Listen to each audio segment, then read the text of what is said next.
across the UK. On DAB+, on your smart speaker, on your smart TV, and on your side. This is Talk.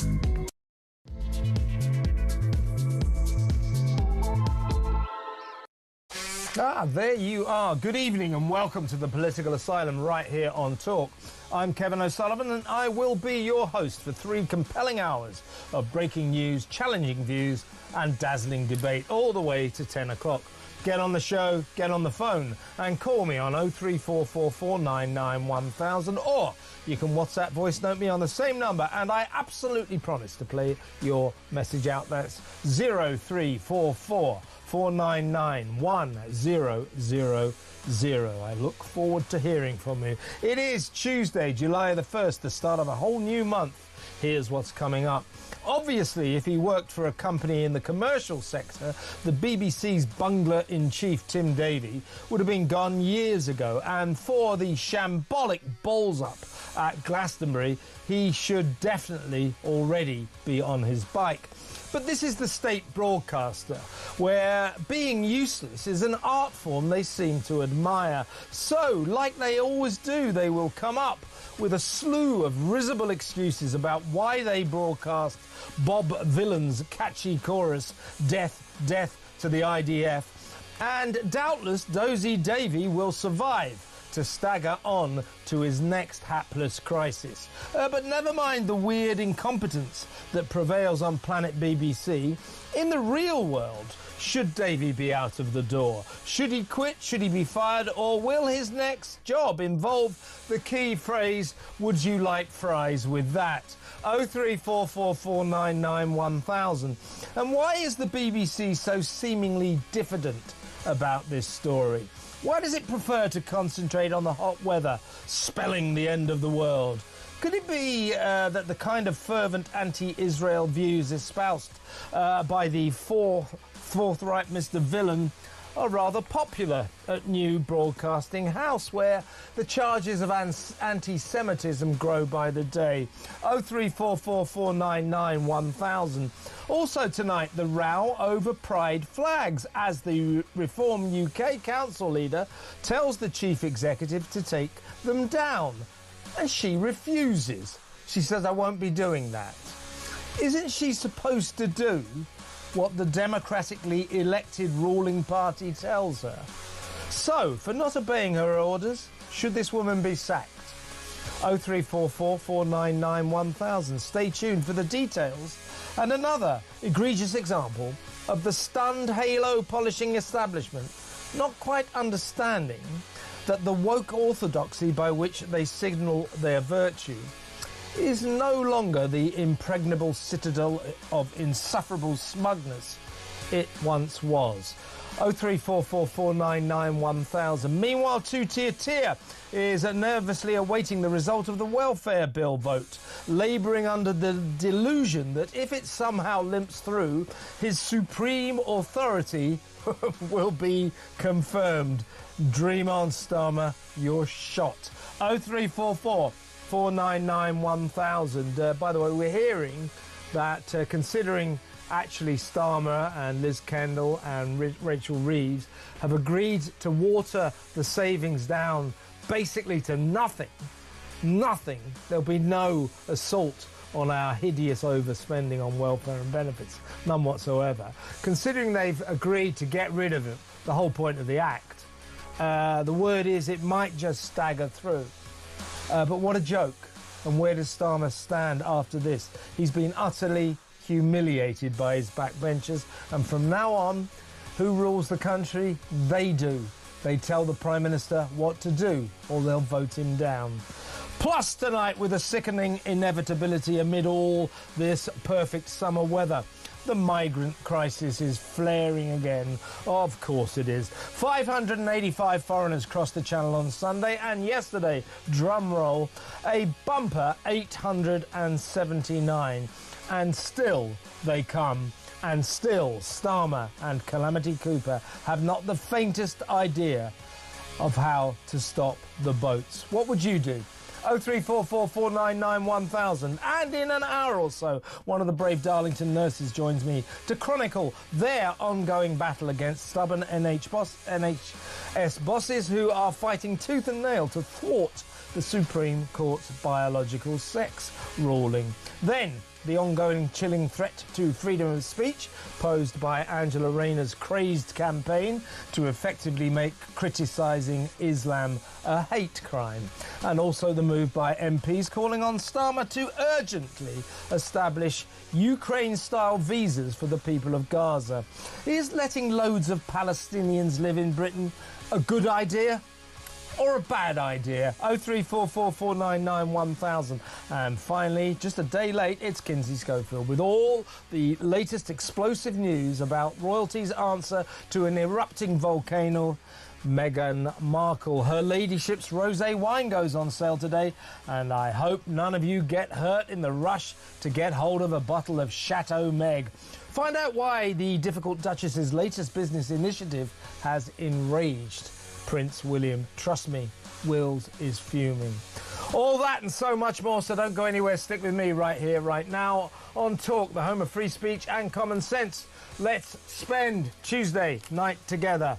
And this is always a special night, so in the second half of this hour from 7:30, Tim Montgomery will join me.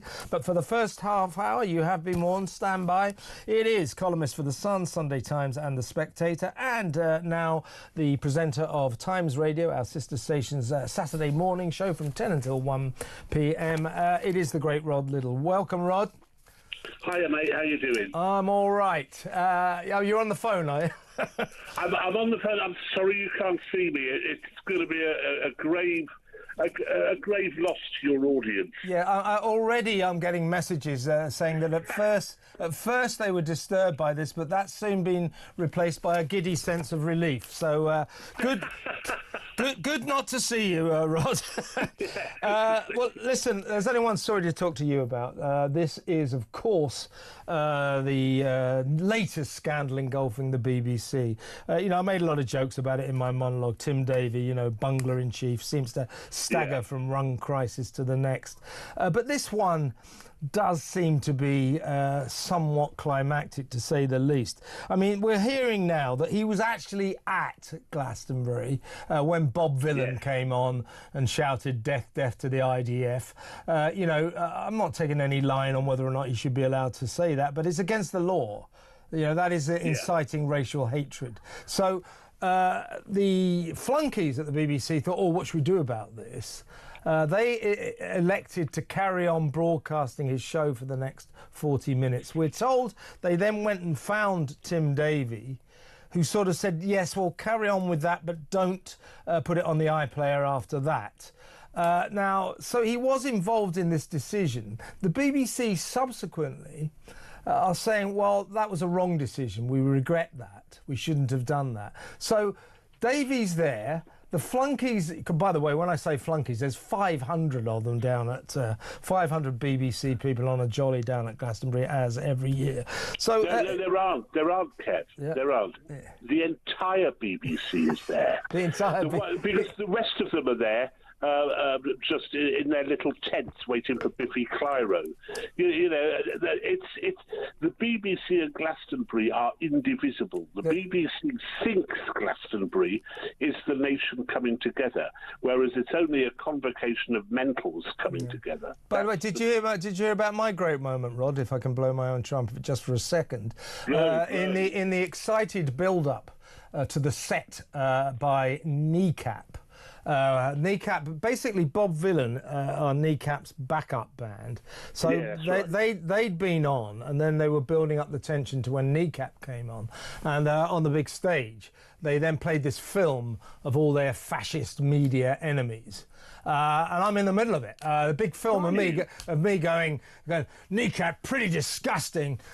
So this was my nephew. was in the crowd at the time. I think I can probably say off his head on various substances. He's not that young, by the way. He's about 40.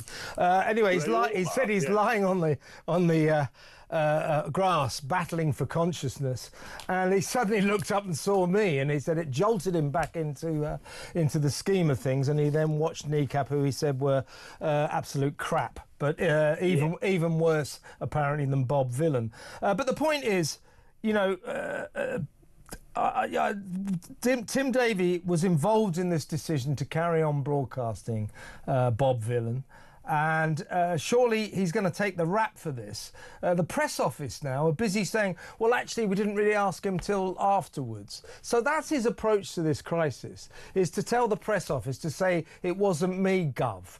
Well, do you think that this time, I know the BBC works on different sort of values to the rest of the broadcasting world, in fact, the rest of the world, but do you think he might be in trouble this time? I think he's in trouble. I mean, whether he did know at the time that a decision needed to be made, I don't know. But yeah, he's obviously in trouble. I mean, the lie which the press office is putting out, which is it can't just be done at a flick of a switch. It can. It can be done exactly at the flick of a switch. Yeah. You know, and you and I, who work in broadcast media, know that. And I've worked for the BBC. They had 400 people working on the programmes there, and they had cameras on every live stage, and they had a raft of inane presenters say, "Oh, wasn't Ray good? It was really good. I really enjoyed that. It was nice."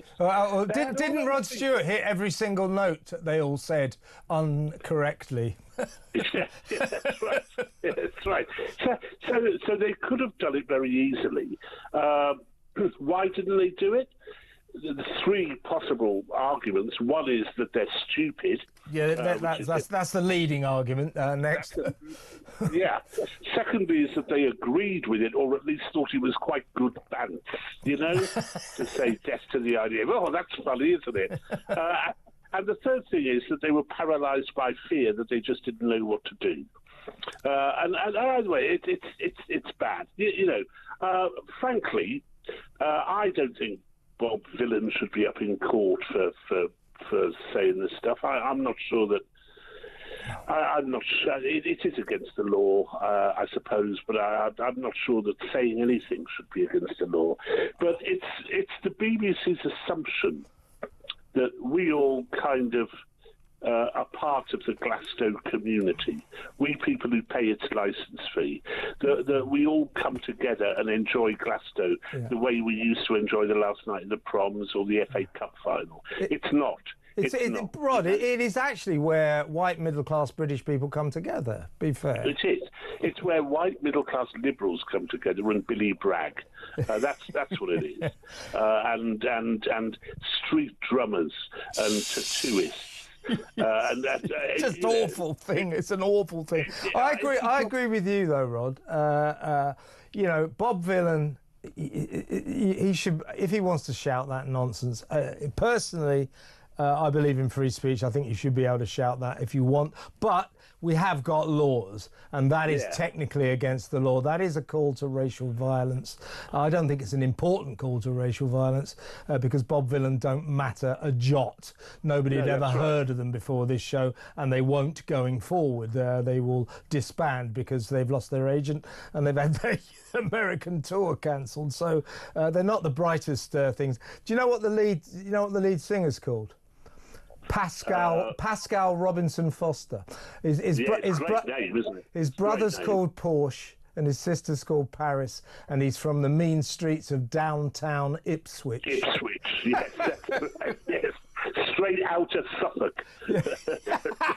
Exactly right. But the point is, the BBC, you know, it's our state broadcaster. The law, I suppose I have to say, was allegedly broken here. There's clearly a case for this guy to be investigated, and the BBC, it was incumbent upon the BBC to cut him off immediately the moment he chanted death, death to the IDF, but they didn't. And I thought it was interesting yesterday, while the rest of the media was absolutely consumed by this story, the BBC was leading on the fact it was a hot day, so therefore the end of the world must be nigh. No, hang on, Kevin, hang on. Did you not notice the other thing they did? Go on. This is bigger. And it's more indicative. So on Sunday night into Monday, every single news bulletin I heard on Radio 4 or saw on BBC One television carried even-handedly discussion of what had happened at Glastonbury. And every single one followed with a story about an atrocity in Gaza. Every single one. Interesting. That's not an accident. Running orders are never the same like that, but they did it every single time. Well, that's the point, isn't it? Why was the BBC comparatively diffident about this story? Partly because no media outlet likes to criticise itself. I understand that. Everybody's a bit like that. But I think the suspicion, as you alluded to earlier, Rod, is that down at New Broadcasting House in the middle of London, I think there's a lot of people who rather agreed with Bob Villan. That's the problem the BBC have got. It is this continuing aroma of anti-Semitism that won't go away. It's not, but it's not just anti-Semitism. You know, I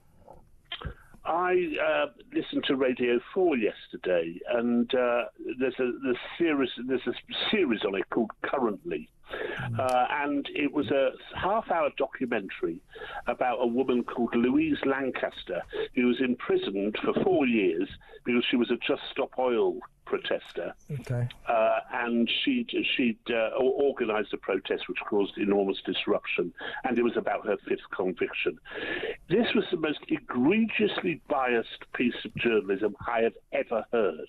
It portrayed this ghastly hag who is basically a middle-class teacher from Grantchester in Cambridge, of course. Of course.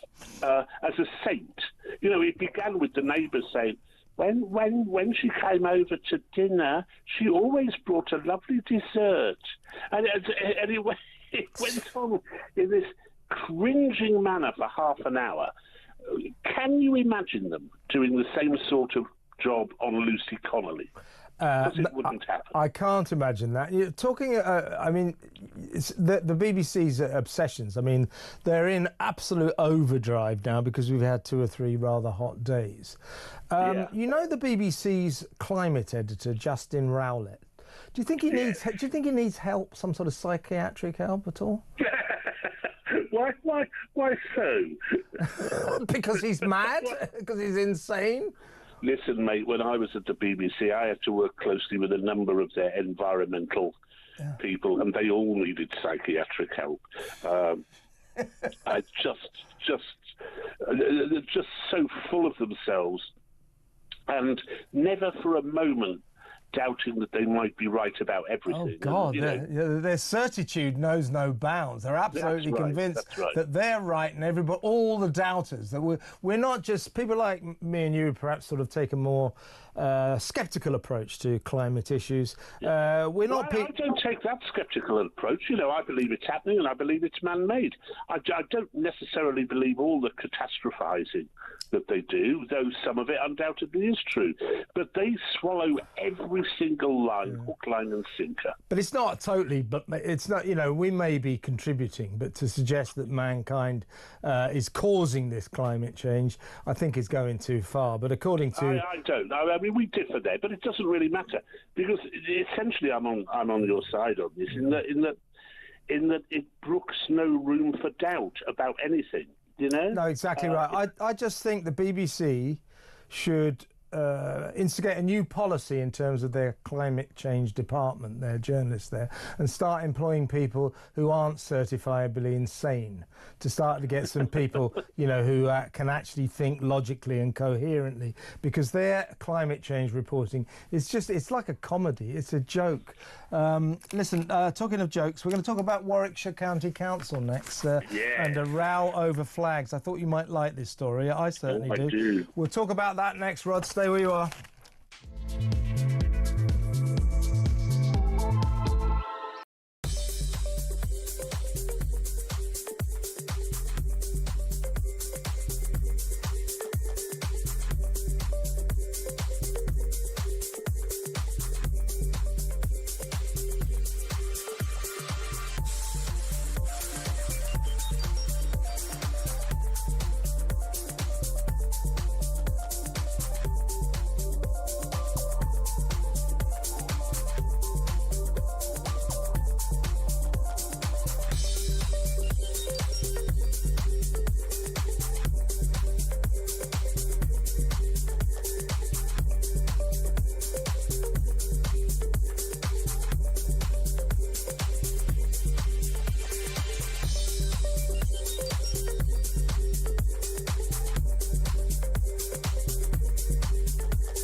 They promised stability. They said the grown-ups are back in charge. I was so happy you just couldn't believe it. Our work is urgent, and we begin it today. I mean, you couldn't really scrape together a worse gang of misfits to run a dog kennel. Broken promises. Billions blown. Botched U-turns. And Britain is burning.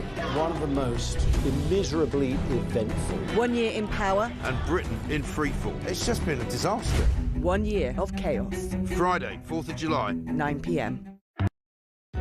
Across the UK. On DAB+. On your smart speaker. On your smart TV. And on your side. This is Talk. Welcome back. I think, like a sort of angelic vision, we might be getting Rod in picture now. Are you there? Oh, look at that, you know. So, you know, we have this worm thing, which sort of chronicles. Yeah. So it's just gone like that. It's just that now we can see you. It's plummeted. Here's a message, Rod, before we get on to pride flags. This it hasn't got a name on it. It says, what a load of tosh between you and Rod. It's tantamount to Nuremberg, what happened at Glastonbury. Look it up. You don't think he should be locked up? I'm disappointed, Kevin. Well, whatever your name is, I think Rod will agree with me. I don't think Lucy Connolly should be in jail for writing hurty words on Facebook. No, indeed. Now, if I don't think she should be in jail, then it's consistent that I don't think Bob Villan should go to jail either. No, I also don't understand what's tantamount to Nuremberg. is the viewer saying we're behaving like Goering and Speer, or is it? I don't understand. The Glastonbury with the death to the IDF became like a kind of fanatical like Nuremberg rally, which I think is overstating it a bit. I think it's overstating it a little. Yeah. my feeling on it, just to finish, is, you know, I know people are getting very annoyed about him, and I understand that. And if I was Jewish, I'd probably be very furious. But I refuse to dignify this idiot, this tosser from Ipswich, with my fury. He's beneath contempt, just silly little kids. He's not even a kid, he's 34 years old. And basically, I have a policy that anyone called Pascal, who has a brother called Porsche and a sister called Paris, 3 peas in a pod, I will not take seriously, just as a policy. So, fair enough. Sorry, Pascal, do one. Right, let's talk about pride flags. Now, Reform UK, bless their hearts, I rather like this policy. When they gained all those seats and all those councils in the recent council elections, local elections, they said that they would get all these virtue signalling flags, these pride flags and God knows what flags, take them down. The only flags they would allow on town halls and municipal buildings from now on will be Union Jacks and flags denoting local areas or districts or whatever. That's all. Now, in Warwickshire, this story is the story that keeps on giving, actually. The local council leader, Reform 1 Warwickshire County Council, the local council leader, George Flynn, he's 18. Yeah. He's 18. But he ordered the pride flag flying over Warwickshire County Council Town Hall to be taken down in line with the party's policy. The £200,000 a year chief executive of Warwickshire, Monica Fogarty, responded in an email, I am afraid I will not be taking the action you are requesting. Well, Monica, what I would say is this isn't a request. This is an order by the democratically elected local council leader. It isn't your job to decide what you want and what you don't want. If he's telling you to get that flag down, Monica, you need to take it down. And if she doesn't, she should be fired, shouldn't she? She should be fired immediately. I have to say, this issue annoys me far more than the Glastonbury stuff. This is a typically overpaid, probably useless, gobby, smug besom of a woman who has decided that she is more important than the voters of Warwickshire, and that her views should be taken more seriously than should the voters of Warwickshire and the people they've elected to represent them. She is a disgrace to democracy, and she should get out now. And I think what they should do is, you can't fire anyone these days, so she's got to have a written warning. But just sideline her from all important decisions in the council, and start appointing your own people. That's the only way to do it. And you could also suggest a pay cut. That wouldn't come amiss. 200,000 quid, you're having a laugh. She's reasonably lowly paid compared with some council. Yeah, no, that's true as well. Some of them are on 750 grand and things like that. It's an absolute disgrace. It's an absolute disgrace that she should consider herself more important than the voters of Warwickshire. She doesn't have the right to make this decision. She really doesn't. No, she doesn't. But I think what Georgie should do is go and take it down himself. Yeah. He's 18. He'll be able to lithely climb up the pole, get it down. Right. He's got the agility of youth on his side, hasn't he? Yes, indeed he has. Yeah. But here's the thing, though. Old Monica Fogarty, her action here is indicative of. It's too optimistic to say, that the wokery that has consumed this country over the last 10 years or so is on its way out. But certainly there are chinks in its armour. Judge the Reform UK policy to take down pride flags, etc. Now, Monica's attitude to this, I think, is indicative of a kind of stunned establishment that can't quite see that the wokery with which they've been signalling their virtue so enthusiastically for the last 10 years or so might be beginning to be on the way out. She can't quite spot that the world might be changing. Well, it's the same as all those NHS managers who say, no, we're going to continue allowing trans men into women's rooms and so on. It's the same thing. There is resistance to all this. Yes. There's resistance, from people like Ofcom, who've decided that the Supreme Court decision on transgender issues isn't settled. It's settled as far as the law is concerned, you jokers. It's not settled as far as we are concerned. That's what they say. Funnily enough, Rob, we've got one of the Doncaster nurses. Remember the Doncaster 5? Yeah. She's coming on at 8 o'clock, and she's going to tell us exactly what you've just been said. She said, well, we naively, if you like, thought that the Supreme Court ruling would be the end of our battle, the end of our war, to persuade NHS bosses, that just maybe women shouldn't have blokes in their changing rooms. But she's saying, what she's going to say is, we thought it was the end of our battle. What we didn't realise is it was just the beginning. That the Supreme Court ruling on biological sex is being fought tooth and nail every step of the way by the woke bosses of the NHS, who are steeped in. They're steeped in it. Yeah, and then there's Monica Fogarty, and there will be more Monica Fogartys. People who think they know better than everybody else, who don't respect democracy, and what she should do is resign. If she's got any guts about her, if she feels that strongly, resign. Well, I think Reform UK should make her life very, very difficult. I mean, what she's done, without getting over pompous about it, it's unconstitutional. This is a democracy. Yeah, right. You can't have hired hands going against the democratic decision of the people. Reform UK are acting on the vote of the people.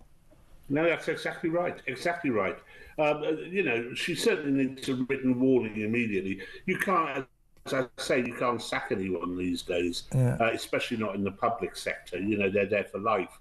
But they should sideline her, just move her to another job, put her in charge of the trans toilets or something. I don't know. She'd like that. She'd like that. Yeah, she probably like that. So what are you going to lead on in The Sun then, Rod, this week? Well, I'm talking about Glastonbury and The Spectator. I don't know about The Sun yet. Probably, maybe Mrs. Fogarty. She's, Yeah, I think Mrs. Fogarty bears more investigation, I think you should have a go at her. Yeah, definitely. I think so. Glastonbury and the Specky, yeah, I look forward to that. Yeah. And the Sunday Times, of course. All right, Rod, great to talk to you as always. Thanks, mate. Let's talk next week.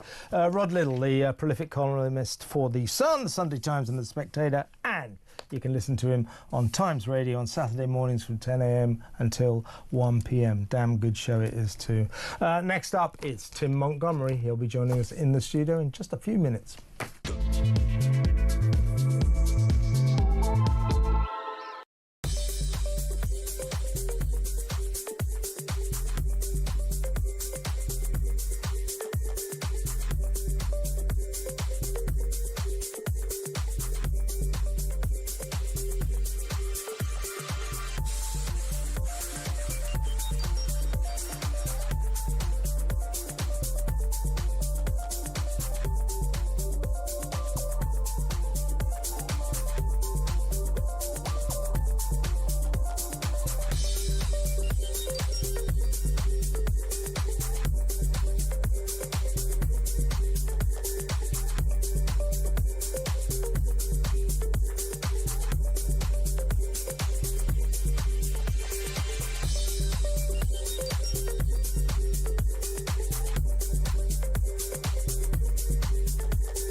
Across the UK, on DAB+, on your smart speaker, on your smart TV, and on your side.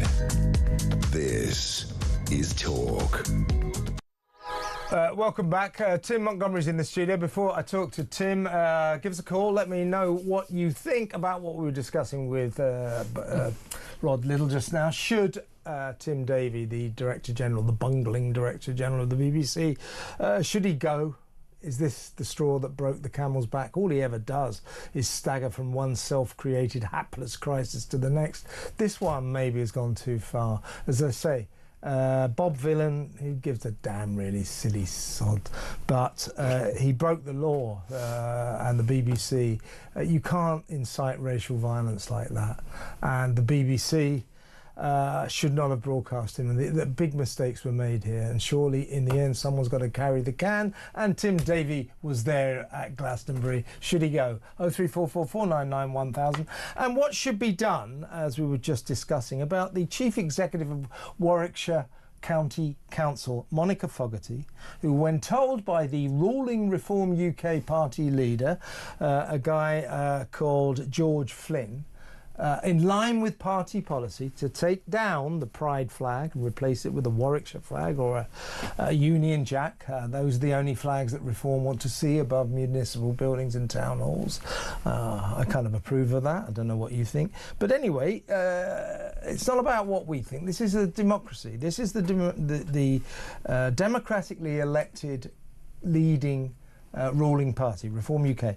George Flynn, the leader of the party, said to the chief executive, in line with policy, could you please take down the Pride flag? She responded in writing, I am afraid I will not be taking the action you are requesting.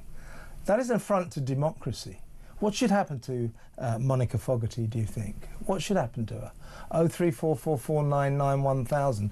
For the sake of democracy, British democracy, doesn't matter what you think of Reform UK or any of the other parties. This is about democracy. And if a party is democratically elected to lead a council, to manage and run a borough, their word has to be the word. It has to be, they have to be able to carry out what they want to do. She is not elected. She told the elected council leader, I'm not doing what you tell me to. What should happen to Monica Fogarty? 03444991000. Anyway, welcome to the studio, Tim, after all that. And you got something to say about my shirt yesterday, I believe. Tim and I have a lot of discussions about sartorial elegance, which I know a lot about, and obviously Tim is completely ignorant of. What would you like to say? Well, normally you have a point when you criticise my attire. I'm a little bit more sort of summary today because I cannot stand this. No, you aren't. Yeah, I'm going to forgive that. But you wore a shirt yesterday, which I've seen in video clips. Pushed back the boundaries, didn't it? It was like, you know, stripes. It was more like sort of a football jersey or something. Yeah, it was. It was, I thought, like Newcastle. Yeah, it was. It was a bit like Newcastle. And I thought, how dare Mr. O'Sullivan criticise my fashion and wear something like that? How were you allowed out wearing it? Did not the police stop you or something? All right, very quickly. We've got more important things to discuss than this. But it was extremely hot. I had to get on the Northern Line and down on the London Underground system, folks. It is currently about 340 degrees. It is so hot down there, you wouldn't believe it. And my only other shirt that was clean and ready to wear was light blue.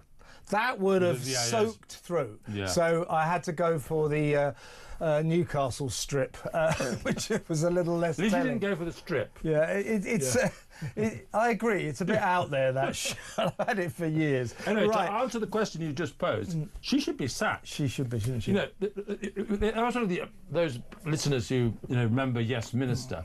There was always this. The civil service were always subtle about thwarting ministers. You know, they would find ways of kicking things into the long grass. Exactly. But she's just absolutely up front. I'm not going to do what you say. That can't be allowed. And it's a real test case for people didn't vote for her.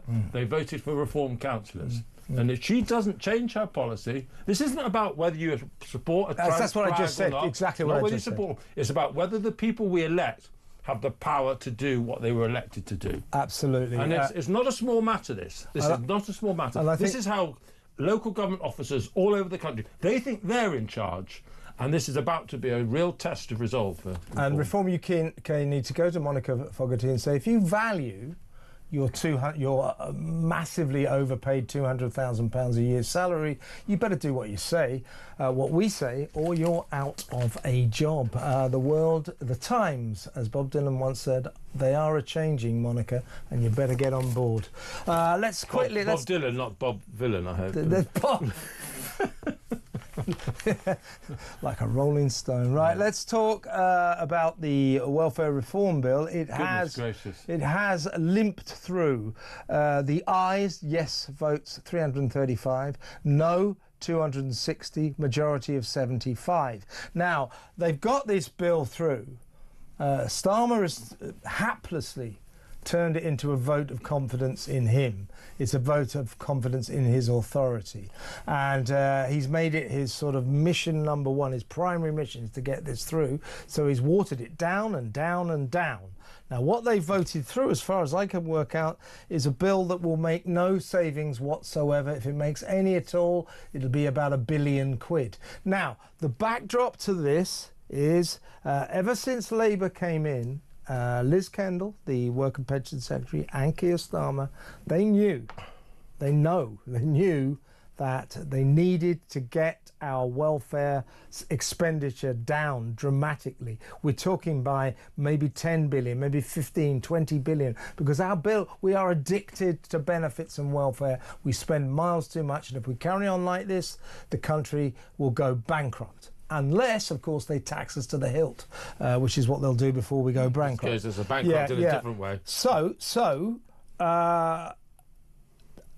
Liz Kendall was persuaded when she finally went to Parliament some months ago to say, OK, all right, it won't be 20 billion, won't be 15, 5 billion, I'll give you 5 billion, please vote for this. The Labour lot sort of basically said yes, then they changed their minds. 130 rebel MPs, maybe more, some of them on cabinet ministers, said we will vote you down, we will not let you do this, because they believe socialists, the Labour Party, should never be cutting welfare. That's not what they're about. Starmer basically had to buckle. He's had to buckle and buckle and buckle, even over the last 24 hours. 24 hours ago, I think it was down to about £2 billion worth of savings. Now I think it's down to virtually nothing. Now, the point is, Tim, is this was important. We needed to make savings. He's got this through. He'll say, look, my authority is intact. But it's not, is it? This is a disastrous humiliation for this guy. Well, is it Thursday or Friday we celebrate, or mark, a year since this government was elected? It was elected with one of the biggest majorities in British electoral history. It wasn't elected with enthusiasm, it only got 34% of the vote. But Keir Starmer had a majority, and he should have used that, or could have used that, to address Britain's fundamental problems. And there is no more fundamental problem. You just said, I think your words were, a country addicted to welfare and benefits. We spend now over £300 billion a year on the welfare state. The welfare state is much bigger now than it ever was envisaged to be when Beveridge drew up his blueprint. Beveridge, when he drew up his blueprint for it, it was about welfare and work, as well as fraternity, people looking after each other. And over the time, work has become less important, looking after each other has become less important. It's all been about welfare and benefits.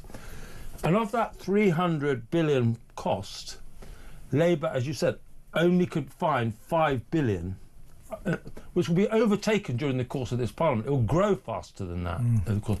I think it's way down from 5 billion. Well, that was at the beginning of the process. It's that. Now you're right, it's barely £1 billion, which is That's nothing. ridiculous. Which is nothing. And so he has a big majority and has failed to get anything through. I heard on the through WhatsApp of friends in Parliament this afternoon that Keir Starmer told the press about this about his latest capitulation, before even Rachel Reid or the Chancellor or Liz Kendall, the Welfare Secretary, knew about it. Oh, my God. I bet they're furious. They must be furious. And this has been the problem for Keir Starmer, one of the problems. He's run his government like a dictatorship. He doesn't listen to people. He has advisors in Downing Street he listens to, but he doesn't treat the Cabinet seriously. He doesn't treat his MPs seriously. It's why so many of them have rebelled, because they don't feel part of this project. This is, Kevin, an incredibly serious moment for the country, because we're not getting the welfare state reformed that we need to that we desperately need. But it's also a very serious moment for Keir Starmer. It is, yeah. What will he do now? Will he pretend nothing's happened? Will he do as you've just suggested, say it was all right, this is a big achievement? That would be a massive mistake. That's what he'll tell us. That's what he'll tell us. It's nearly, there's summer recess. He could go away and completely reset his government, which the country needs and he needs. What do you think he'll do? I think he'll muddle on. He'll just muddle on, and make no mistake, he's managed to stagger, to limp this reform bill through. He's got the votes he needed but as Tim has just eloquently explained, it's absolutely pointless now. It's not doing anything. We needed these savings. In fact, we needed more than 5 billion. Once it was down to 2 billion, it was a joke. Now it's down to less than 1 billion. So this is pointless. But what it means, this situation means, is those 130 rebel MPs, they now know they've got the Prime Minister in their pocket. He now has to do what they say. They know it. He knows it. His authority is shot. Yeah, completely. And he made a massive concession last week. A massive concession. He basically took out £2 billion of the costs, and he said all the people who are on the existing PIP benefits would be protected. And it still wasn't enough. Why did they make this last-minute concession this evening? It's because they were frightened of losing the vote. Yeah. So even though he'd made that massive concession, it wasn't enough.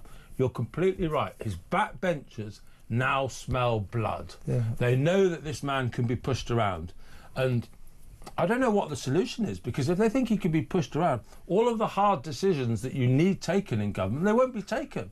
Yeah. And the one advantage we had of having a government with a big majority was the Prime Minister should be able to get difficult things done. Yeah. But because he hadn't thought things through, this welfare bill wasn't about reform, it was about cuts. And he hadn't got a vision. He hasn't got a vision on immigration, he hasn't got a vision on economy, hasn't got a vision on tax. It's all about last-minute, temporary fixes. This country and this government's in trouble, Kevin. Yeah, I agree. Because we have a Prime Minister who does not know what he is doing. Doesn't know what he's doing, what he stands for. We don't know what he stands for either. And it's extraordinary to be saying of a Prime Minister who has a majority, a working majority of 156, that he is in office but not in power. It's the most extraordinary thing to say of a Prime Minister with that magnitude of majority. It's extraordinary, bizarre. And I absolutely, look, I back reform. I'm not a Labour supporter. But most of all, both of us, we're patriots. We love this country. We want our country to do well. And to have a Prime Minister so clearly out of his depth, unable to get anything done, this is a bad moment for Britain, moment for country. It really is. And when we come back, we're going to talk about something else that he just cannot seem to get a grip on. It is the migrant crisis, which amid this beautiful weather, this wonderful summer weather, has, of course, flared, spiralled alarmingly. Massive amounts coming across in the last 2 days. Still no government plan to do anything about it. We'll talk about that next. Stay tuned, folks.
They promised stability. They said the grown-ups are back in charge. I was so happy you just couldn't believe it. Our work is urgent, and we begin it today. I mean, you couldn't really scrape together a worse gang of misfits to run a dog kennel. Broken promises. Billions blown. Botched U-turns. And Britain is burning. One of the most immeasurably eventful. 1 year in power. And Britain in freefall. It's just been a disaster. 1 year of chaos. Friday, 4th of July. 9. Across the UK. On DAB+. On your smart speaker. On your smart TV. And on your side. This is Talk. Let me ask you this, given the discussion that Tim Montgomery and I just had about Keir Starmer, his authority is totally shot. He is now in the pocket of 130 left-wing Labour backbenchers. They know he has to do exactly what they tell him, like he did with the welfare bill. What should we do about Starmer? Do we need to get rid of him? Do we need to replace him with someone? Let me know. 03444991000. We have a huge problem with this guy. Check this out. In the last 2 days, let me get the numbers right. So on Sunday, 585 migrants came across the channel in 8 boats. Yesterday, a bumper 879 in 13 boats. Unlucky for some, as in us. Unlucky for the British taxpayer. For British taxpayer. That's that. What is that? Best part of 1,500.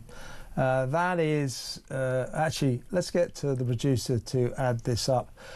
Please, excuse me, team.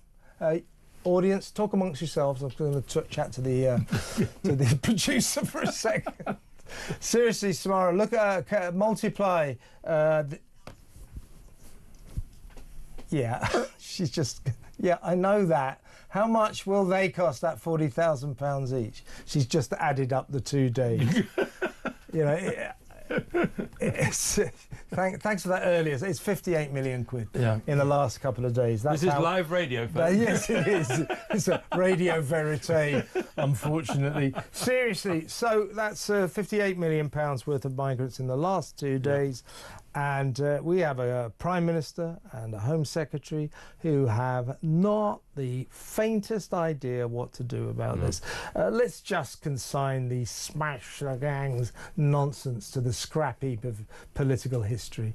It doesn't work, it hasn't worked. We need to stop investing any more energy in that epic failure.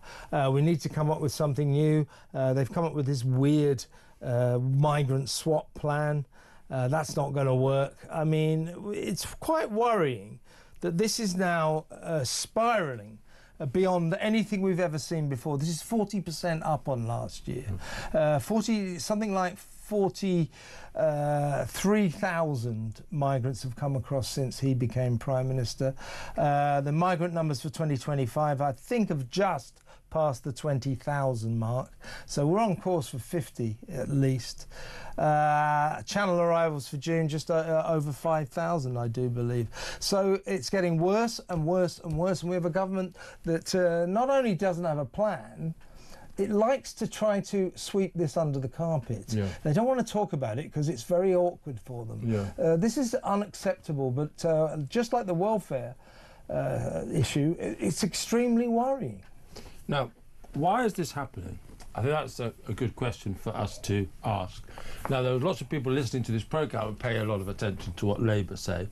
I'll tell you some other people who pay a lot of attention to what Labour say. The migrants on the other side of the channel. Yes, they all have their mobile phones. They pay a lot of money to these smugglers to come across the English Channel. And they also pay a lot of attention to what the politicians say. And they know, they talk to each other, they know that Labour are soft touch. They know that Labour are in the hands of lawyers. They know that Labour ultimately won't really deport many of them. So why have we got extra people coming?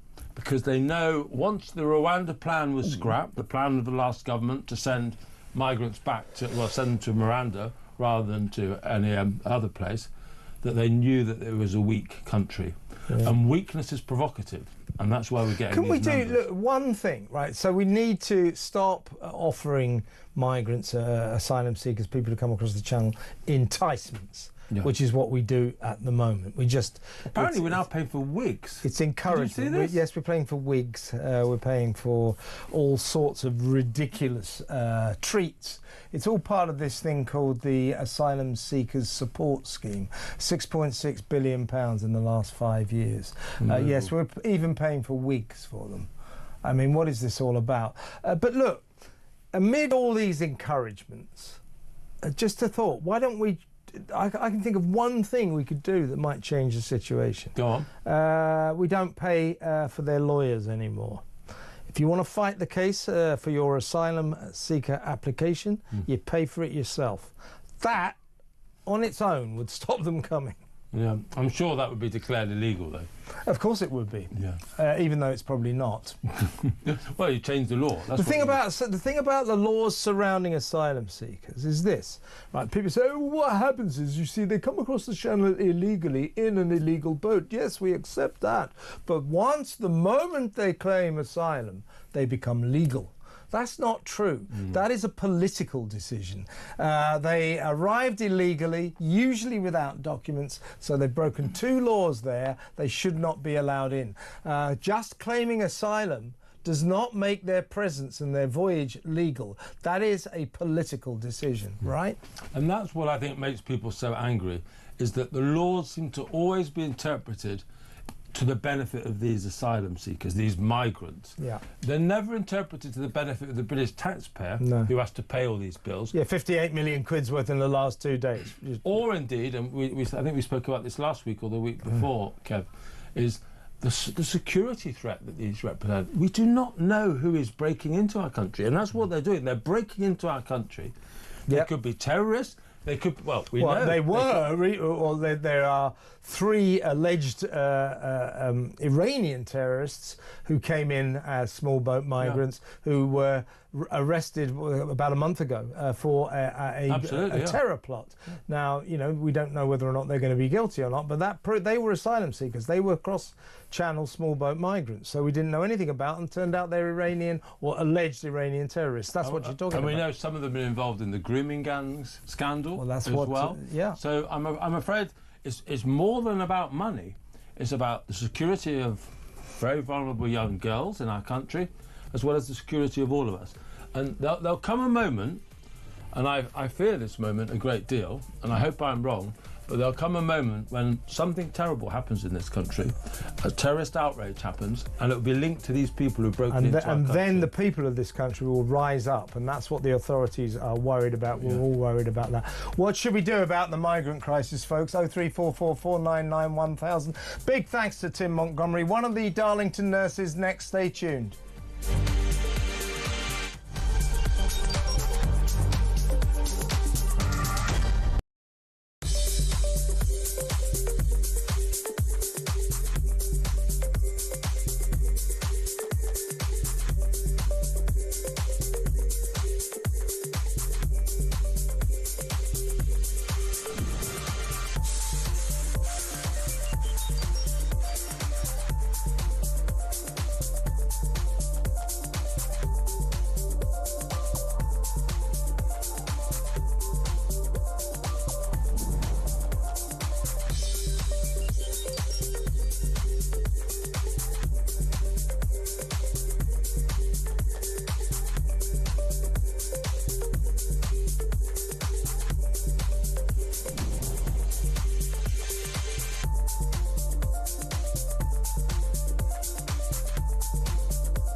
Across the UK, on DAB+, on your smart speaker, on your smart TV, and on your side.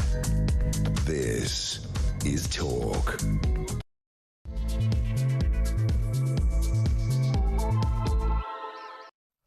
Welcome back. This is the second hour of tonight's Political Asylum. In just a little while, 20 minutes or so, we're going to be talking about Angela Rayner and her kind of almost crazed campaign to make criticising Islam or Muslims a criminal hate speech offence. She's got this committee who are working on defining Islamophobia. But it's all very secret, it's all very ideological, and a lot of critics say that this could have a chilling effect on free speech. You know, we should be able, just as if we want to criticise Christianity or Judaism or Hinduism, any religion, we should be able to criticise to our heart's content and laugh at them if we want, make jokes about them. That's what happens in a free democracy where freedom of speech is sacrosanct. This Islamophobia definition looks set to change all that. And if you're not worried enough, guess who is in charge of Angela Rayner's working group on anti-Muslim hatred and Islamophobia? I mean, the name in itself, it's almost a fait accompli, a done deal. Working group on anti-Muslim hatred and Islamophobia. Guess who is the chairman of that group? Sit yourself down, pour yourself a stiff drink. It is Remainiac fanatic, former Tory Attorney General Dominic Grieve, KC. I can't say worse than that. So we're going to talk about that in just a little while, then we'll take your calls at 8:30 0344 499 1000. You know what we're talking about. I'll read it out again in just a little while. And then at 8:45 we are going to talk about a proposal. More and more MPs, quite a few MPs, you know, like these rebels, have forced the Prime Minister into a total capitulation on his welfare bill. Well, and the growing number of MPs are now demanding that the Prime Minister, that the government, set up Ukraine-style visas for Gazans, for Palestinians.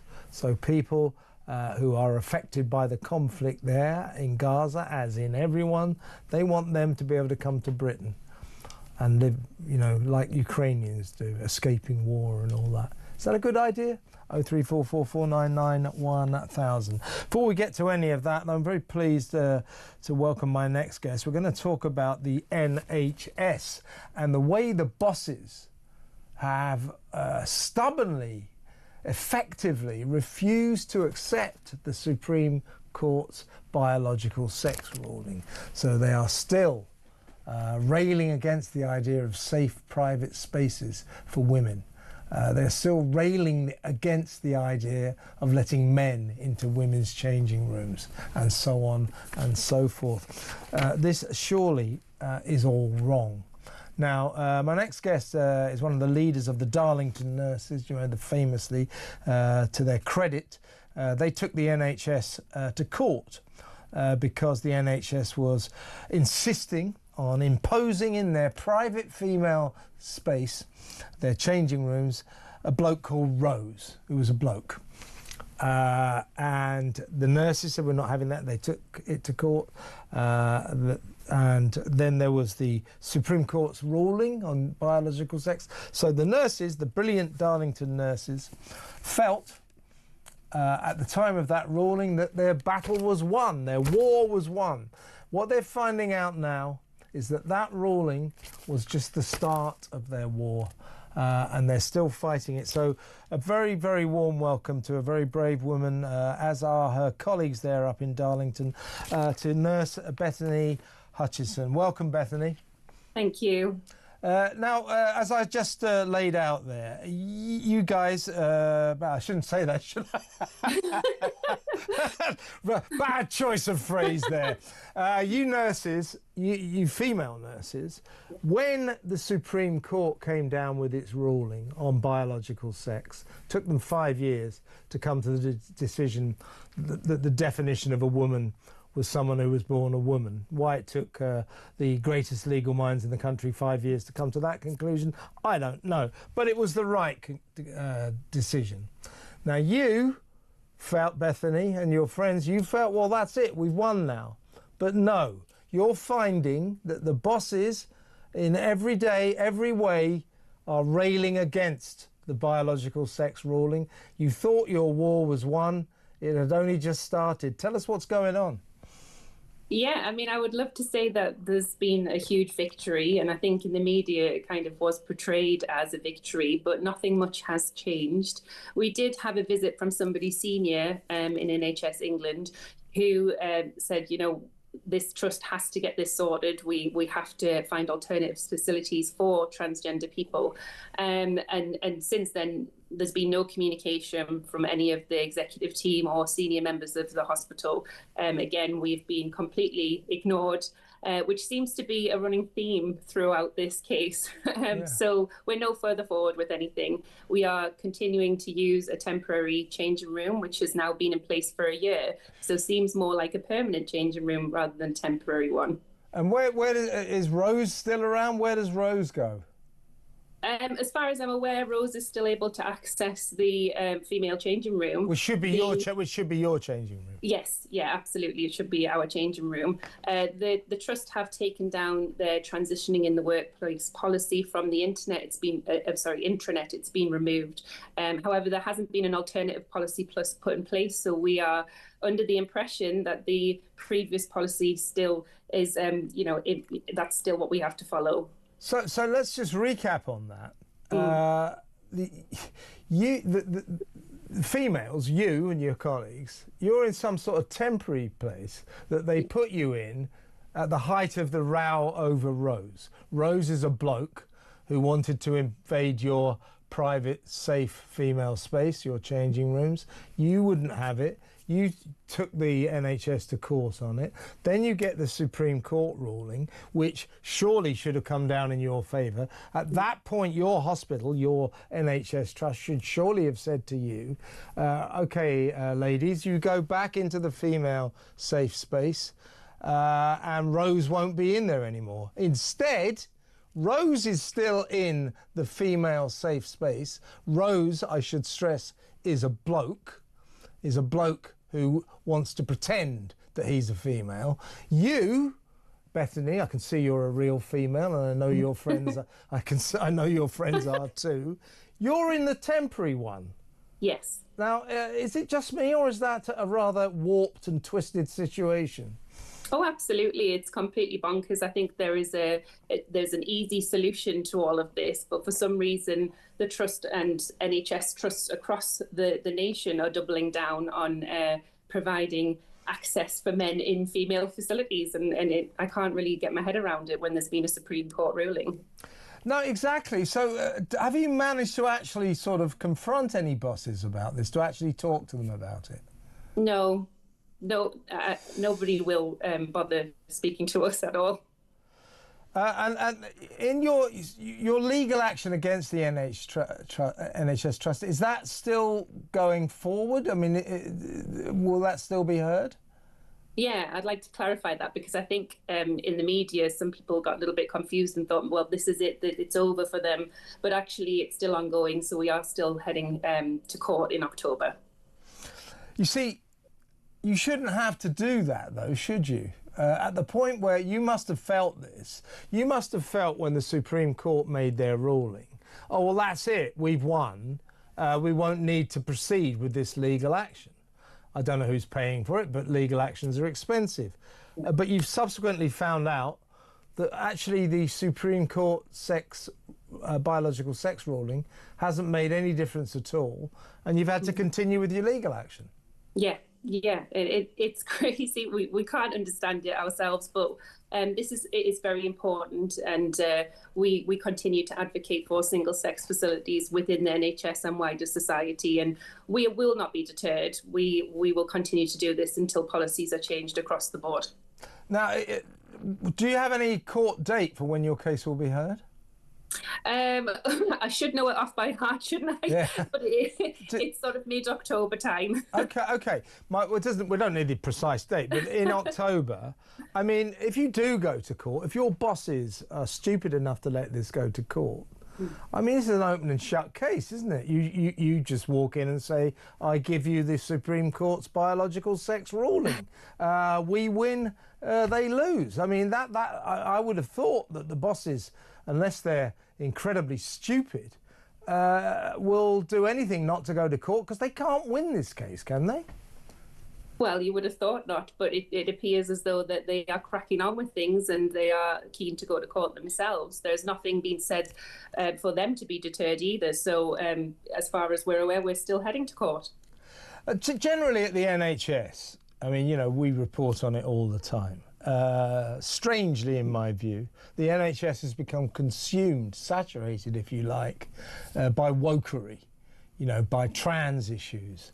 Yeah. So, you know, they produce a 60-page pamphlet on motherhood without ever using the word mother or woman or female, and so on and so forth. They refer to women as people who menstruate, people who get pregnant. They refer to women as pregnant people as opposed to expectant mothers, and so on and so. That sort of thing. You know, the thing that actually has driven not only people like you, Bethany, but lots of members of the public to distraction. Really annoying, really unnecessary, really confusing, anti-medical, to be honest with you. But are you saying that kind of attitude on the part of the NHS not only is continuing, is prospering? I mean, I think so. I think we're seeing less and less of it, but it is definitely still there. And it's really disrespectful and degrading towards women. I can't stand it. Personally, I can't stand it, and it needs to be removed. This sort of insidious ideology that's crept into the NHS, it doesn't benefit anybody, and it's very detrimental to women. Yeah, that's what I hate about it. It's sexist. It's sexist. Yeah. It's the elimination of women. You know, let's not use the word women. Let's not use the word female. Let's not use the word mother. That is just sexist against women. What is wrong with the word female or woman or mother? Can you explain that to me? Why do they hate that so much? I would love to be able to explain it to you, but I have absolutely no idea. None whatsoever. I think they think that they're being sort of very forward-thinking and kind and sort of generous to minorities, as in the trans community. But in so doing, and by the way, you know, I'm all for trans rights, you know, live your life exactly how you want to as far as I'm concerned. But in their kind of mania about trans rights, they've forgotten about women's rights, it seems to me. Yeah, and I think what you were saying about being kind as well, women are sort of inherently sort of kind and they want to be nice, particularly within a nursing profession. You know, that's usually why nurses are mainly female. We want to be perceived as kind. So I think a lot of women have just kind of sat back and thought, well, you know, I feel really uncomfortable about having to change in front of a male, but I've got to be kind and I have to allow this to happen. I can't speak up. It's unkind to speak up. But I want to encourage women to speak up, because what is unkind is being forced to get essentially naked, undressed in front of a male. That is not kind. It's not dignified. It's not respectful. And things need to change. As a sort of medical professional, Bethany, do you worry also about the increasing syndrome that, you know, activist doctors, those kind of junior doctors in particular, and consultants as well, who like to go on strike a lot. The junior doctors recently passed a motion at the BMA, the British Medical Association, their union, to say that, there's no such thing as biological sex, and that it's a concept, and that to say that the biological sex is a medical fact is inaccurate. Well, that's just not true, is it? Do you worry that these doctors, an increasing number of people at the NHS, if you like, are prioritising their activism over medical science, over the facts of medical science? I think that is the most worrying aspect of this of all. Yeah, I mean, it is a worry. And I would say that they probably need to sort of sit their GCSE biology again and review that because it is factual, biological sex. And I mean, for the doctors that I've spoken to, the vast majority are in agreement with me and agree that sex is a biological fact. Yeah, what I think about the NHS, it's like a lot of organisations, you know, people have got this impression, it's full of lunatics. But actually, it isn't full of lunatics. There's just a very noisy minority, a kind of activist minority that have given the NHS this image. Unless you can do something to get rid of these people who are just talking nonsense and being activists for the sake of it, you worry for the future of the NHS. That's why you and your friends in Darlington are doing a really, really important job. How has it affected your careers? I mean, life is difficult going into work, just generally, because you don't know what you're going to be confronted with. Obviously, we deal with members of the public and people have different opinions. But I think we all feel like there is a black mark that has been placed over our names and that we potentially won't be able to progress anywhere within the NHS, unfortunately. Well, that's wrong as well. Well, listen, I hope we talk. Well, we will talk before October. But in the meantime, the best of luck to you and the brilliant Darlington nurses. And we'll keep in touch and we'll talk again. Bethany, excellent to speak to you. Thank you very much. Well, that's Bethany Hutchinson, one of the brave Darlington nurses who are taking a stand. What do you think? What do you think? I mean, she's saying there, you just know it, that their careers have been affected by this, that they've, in terms of their careers, they've done a bad thing. And what was their bad thing? They basically said, we're female nurses, we got a female private space where we get changed. You've just imposed a bloke on us. A bloke is walking among us with all his glory hanging out. And we don't want that. We want our own spaces. They've taken up the legal case. Did you hear what she said? They're still in the sort of temporary cupboard. Rose, the bloke who was imposed on them, who wants to pretend he's a woman, he's got the full run of the female private safe space. A bloke. So a bloke's in the female space, the females are in a cupboard. Well, what do you make of that? 03444 99 1000 strikes me as all wrong. Let's go to break now. When we come back, we're going to talk about Angela Rayner's Islamophobia definition and how it could well mean a chilling diminution of free speech. It could have a chilling effect on freedom of speech. In other words, if she gets through everything that she wants, you won't be able to laugh at Islam, you won't be able to make jokes about Islam, you won't be able to criticise Islam, which it's not on, is it? So let me know what you think about that. We'll talk about that next. 0344 499 1000. Back in a mo.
They promised stability. They said the grown-ups are back in charge. I was so happy you just couldn't believe it. Our work is urgent, and we begin it today. I mean, you couldn't really scrape together a worse gang of misfits to run a dog kennel. Broken promises. Billions blown, Botched U-turns. and Britain is burning. One of the most immeasurably eventful. 1 year in power. And Britain in freefall. It's just been a disaster.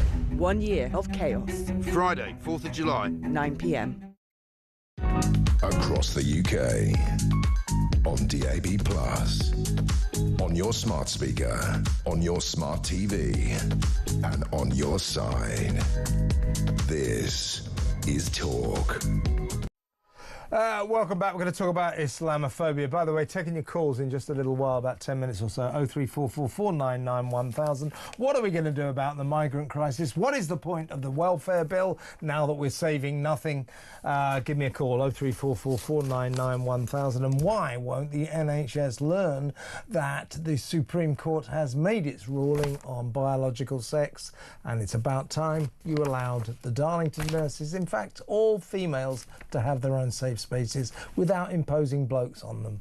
Why can't the NHS work that out? 03444991000. But let's talk now about Angela Rayner's, and I quote, working group on anti-Muslim hatred and Islamophobia, as convened by Angela Rayner, who needs the Muslim vote both nationally for Labour and locally if she is to retain her Ashton underlined seat.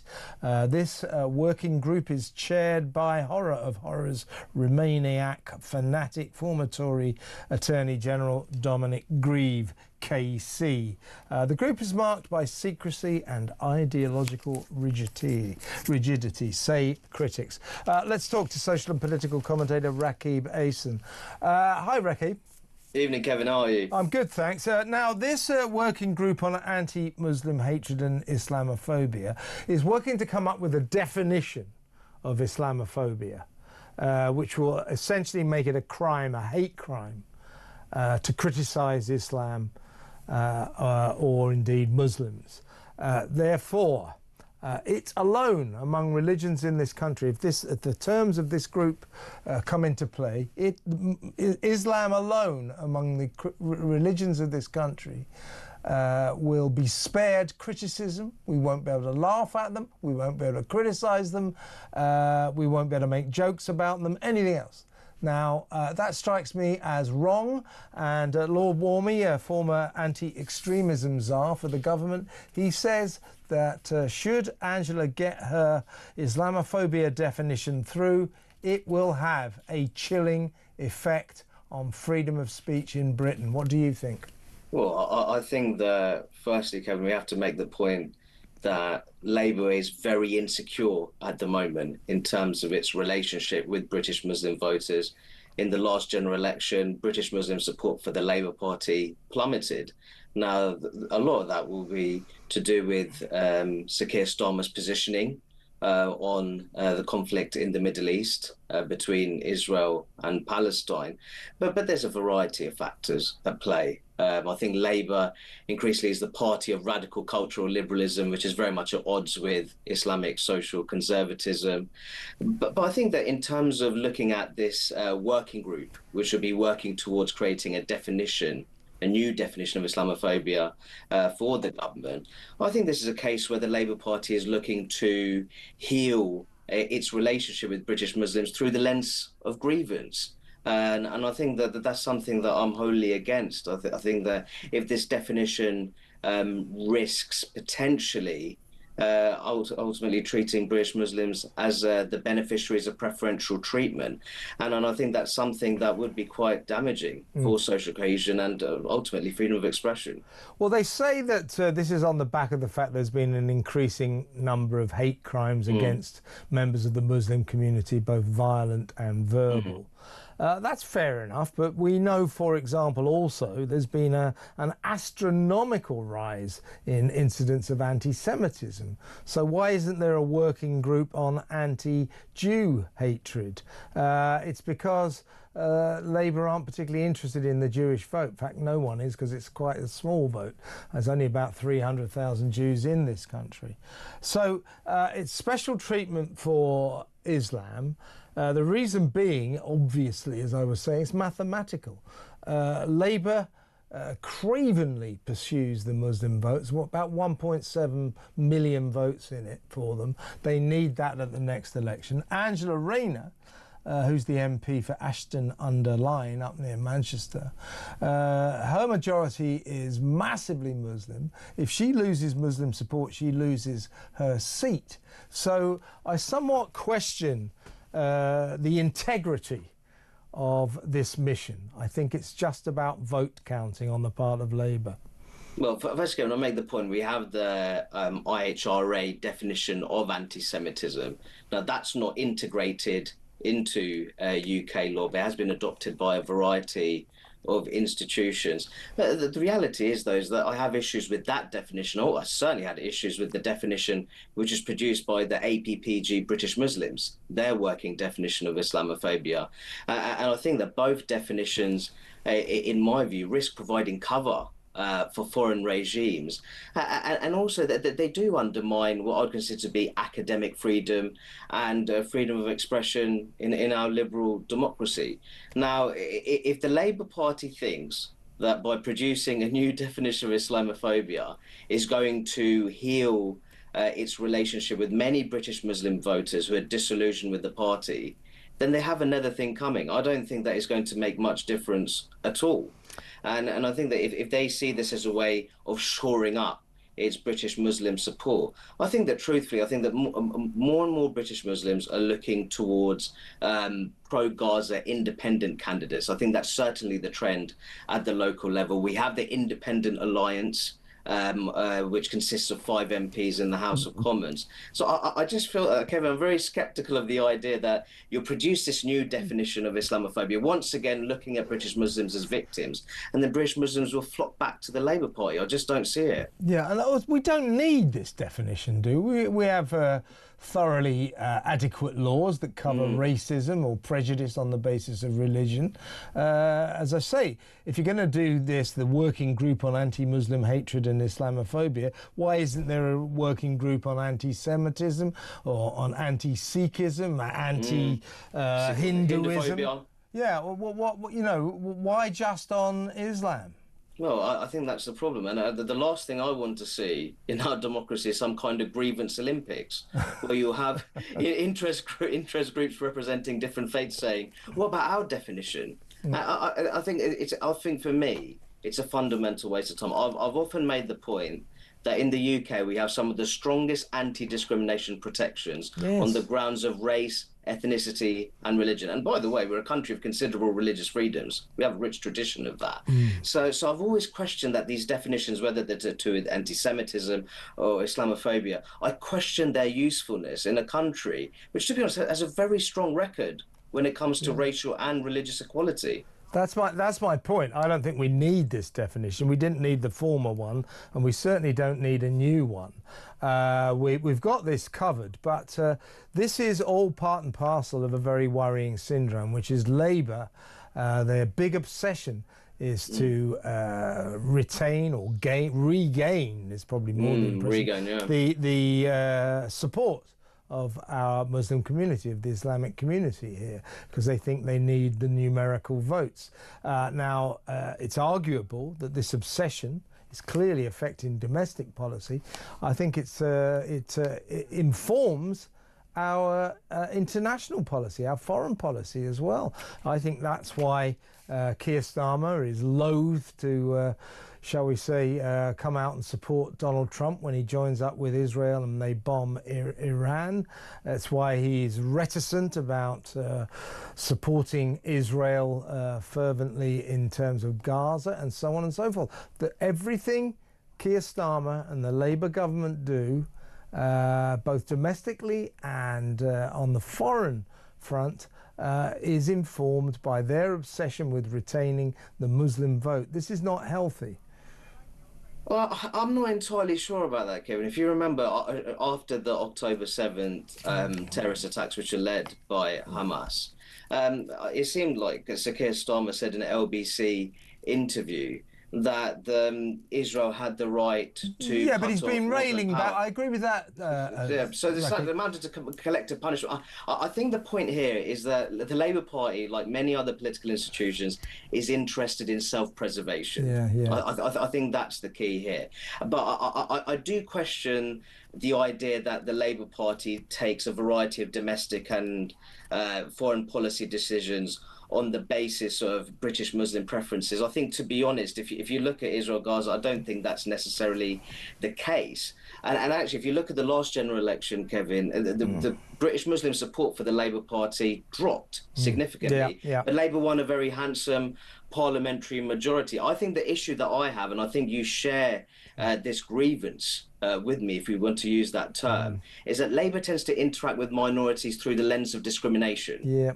Through the lens of victimhood, when actually I think that Britain has a very strong record when it comes to providing considerable religious freedoms. I've often made the point that Britain, for all its flaws, is a pretty good place to live as a Muslim, and that is the mainstream view within British Muslim communities. I agree with that. I'm with you there, but I do think we don't need this definition of Islamophobia. We certainly don't need an expensive working group working round the clock led by Dominic Grieve, of all people. It's a very strange situation, but I think it is explainable. Partly because, of course, if Angela Rayner loses the Muslim vote in her constituency, she loses the seat. There are other cabinet ministers in a similar position. So, it's an interesting dynamic. I think the Labour Party stands to lose votes from all kinds of communities. I think you're right about that. Truth be told, and I think what's really interesting, Kevin, and I think you saw this a little bit in the recent local elections, especially in parts of England such as Lancashire, where you've got that traditional British nationalism that Reform UK is really tapping into, but that sort of anti-establishment Islamic social conservatism, which the pro-Gaza Muslim independent candidates are tapping into. And then I think you also have the Greens in the mix, especially in parts of southwest England. If you look at Bristol, with that sort of progressive liberalism, which is very popular among student populations. So I think what we're going to see with the Labour Party is just getting squeezed from all kinds of directions. And Sir Keir Starmer looks all at sea at the moment. Yeah, he does. I mean, I think he looks all at sea on so many levels. But Rakib, really good to talk to you as always. Thank you so much for your time. Rakib Ahsan there, social and political commentator. Do we need a new definition of Islamophobia? Why is Angela Rayner so obsessed with this? Got expensive people working round the clock on this. Why isn't there a working group on anti-Semitism or anti-Hinduism or anti-Sikhism? Anti-Buddhismism. Is that what you call it? I don't know what the hell you call that. Seriously, though, why just Islam? Why is that? 03444 99 1000. When we come back, time for your calls, your messages, your WhatsApp voice notes. Stick around.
the UK.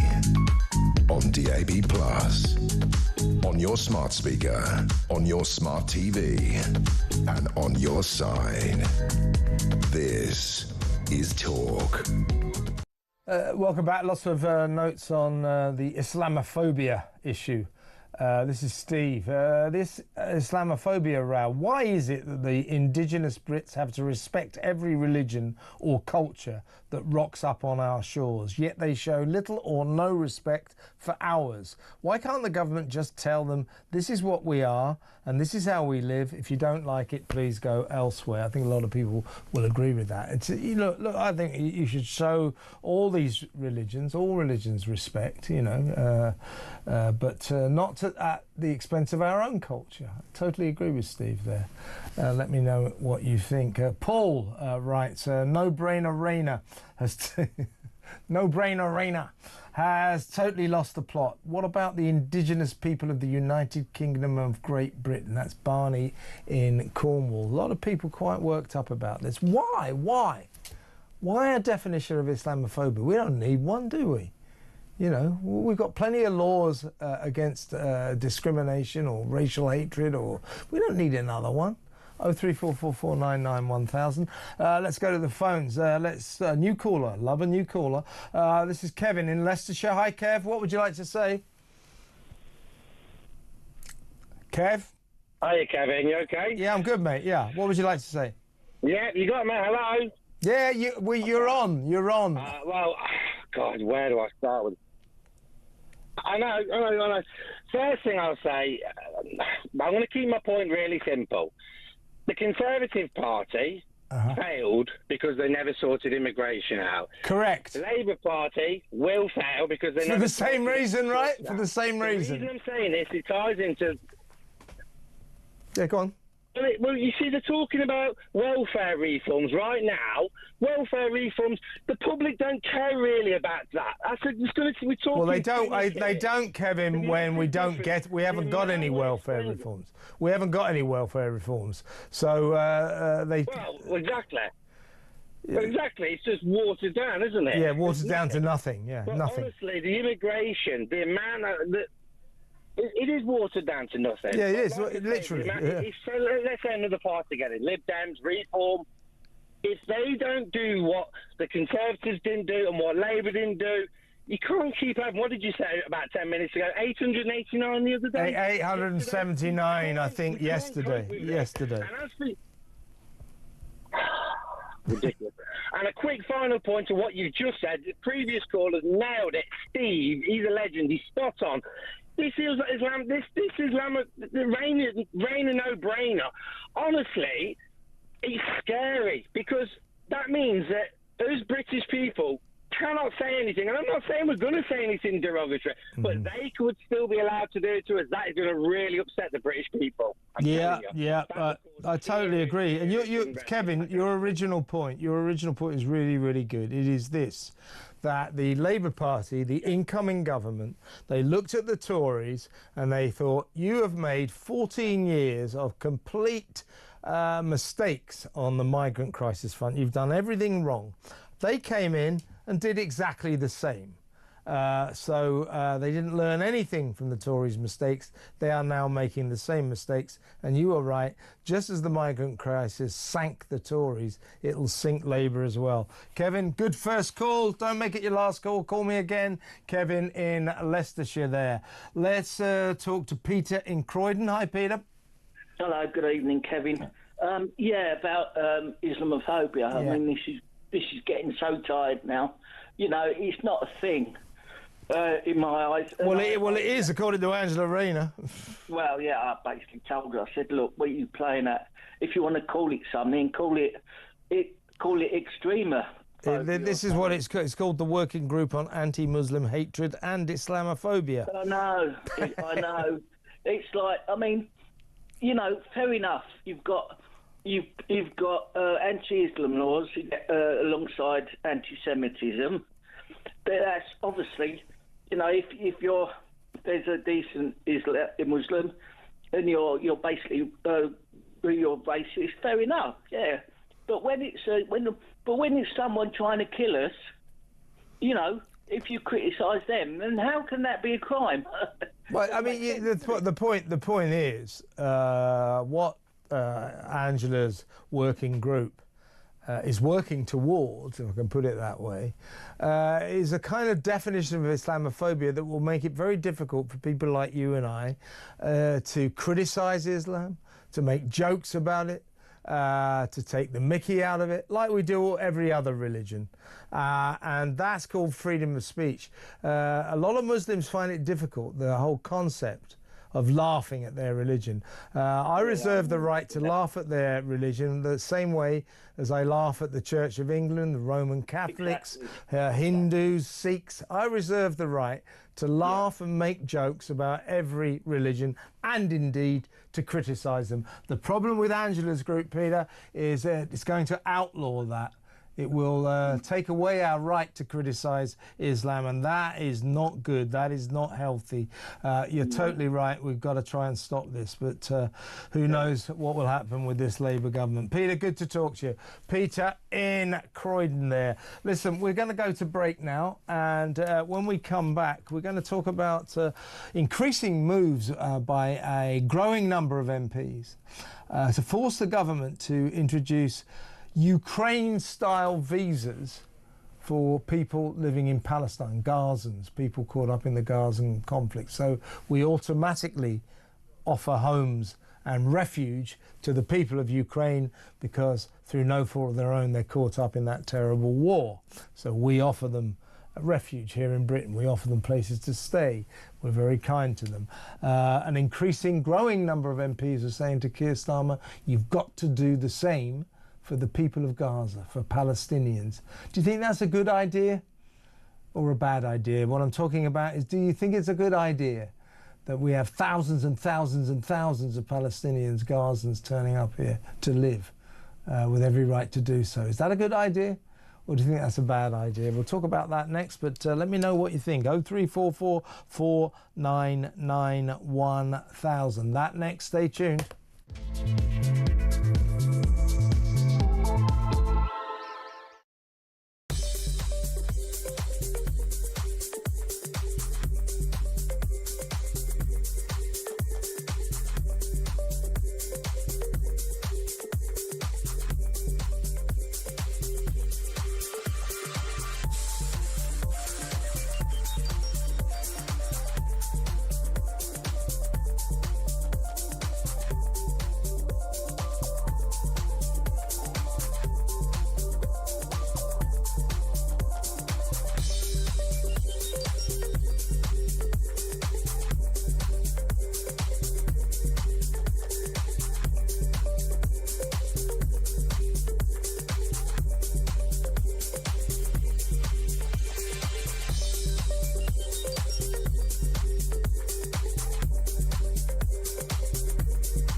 They promised stability. They said the grown-ups are back in charge. I was so happy you just couldn't believe it. Our work is urgent, and we begin it today. I mean, you couldn't really scrape together a worse gang of misfits to run a dog kennel. Broken promises. Billions blown. Botched U-turns. And Britain is burning.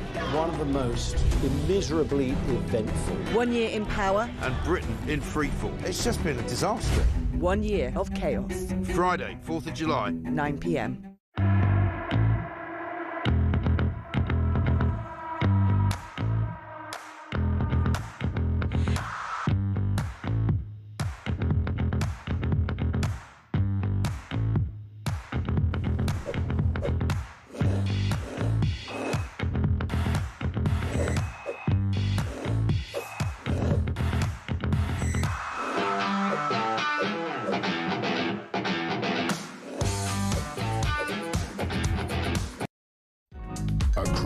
UK.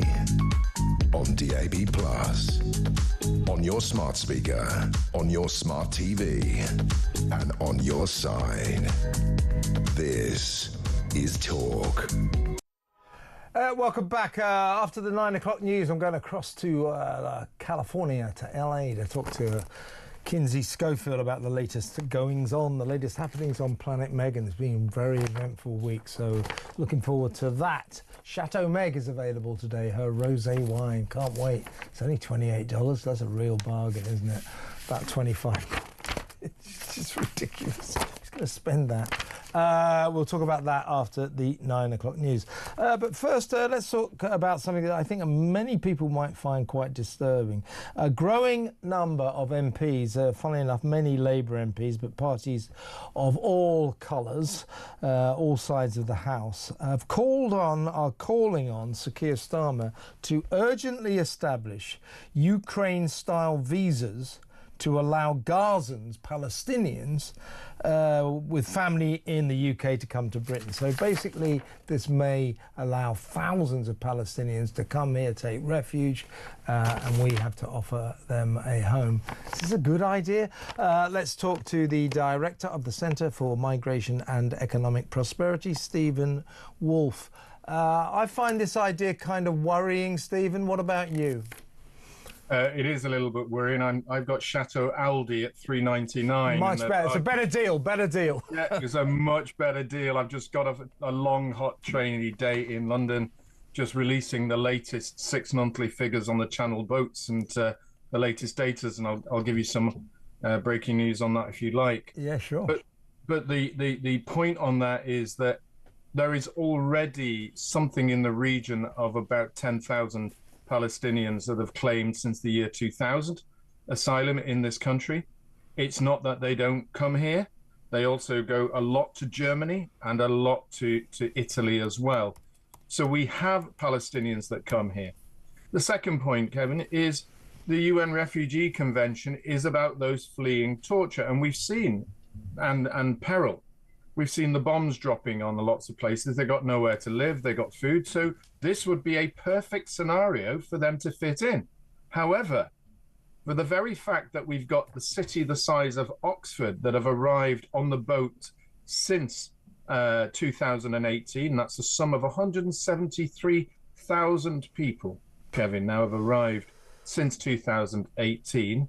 And so that we can tell Darren Jones MP, the research that I'm going to give you today is that 73.3% of those are men over the age of 18. I've run the numbers from the government's own figures.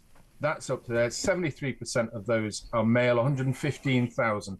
There's no children, there's no boats, no children, no families. So if we want to have a proper system that allows genuine asylum seekers in, you've got to stop that first.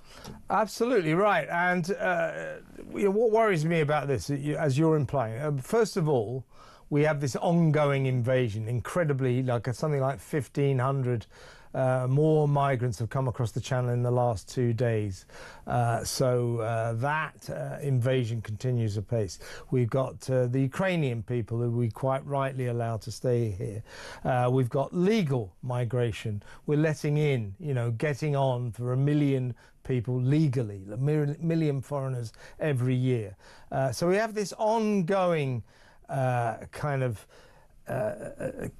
imposition, if you like, just thousands and millions of foreigners. And I'm just thinking, without casting any aspersions about Palestinians, can we afford to let anyone else in? We can't keep opening the door like this. Come one, come all. There's always a place for you in Britain. We've got to stop this, haven't we? You've got to stop the numbers of illegal migrants coming in, first and foremost. Imagine if we'd stopped the 173,000 people that I said from coming in illegally over the Channel migrants. Then we'd turn around and say, maybe no one would complain about 5,000 or 10,000 Palestinians, would they? And what about if we turn around and said nearly the 500,000 family reunions that have come in the last 5 years to help, who've come along for students, to come along as family members for those who care home. If we didn't have them, that's 500,000 less. Then we wouldn't be worried about 5,000 or 10,000 Palestinians. So we have to be in a position, first of all, as a nation, to say how many were allowed to come in. And we've got population issues. And we saw today the latest figures on children coming in to this country. Places like Luton have 78% of their newborn babies are from non-UK citizens. We've got too many people coming in. The stress is on health, education, housing, infrastructure, as well as the cost on taxation of £8 billion a year, if not 10, if my research is now right, 10 billion a year on illegal migration. It makes people not want to help those who are genuine, and we can't afford to take them in anyway. Look, here's something that worries me about this Palestinian proposal. A lot of MPs supporting it. It's this. One of the leading problems of our migration crisis, both legal and illegal, is we're very lax about the people we let in. We do very little investigation into who these people are, both legal and illegal. So if they come in legally, I think there's like one question on the form, have you ever committed a crime? Well, people are unlikely to say, yes, I have, so that's about it legally. The illegal migrants, we ask them no questions at all. So we're letting in more and more and more people about whom we know nothing.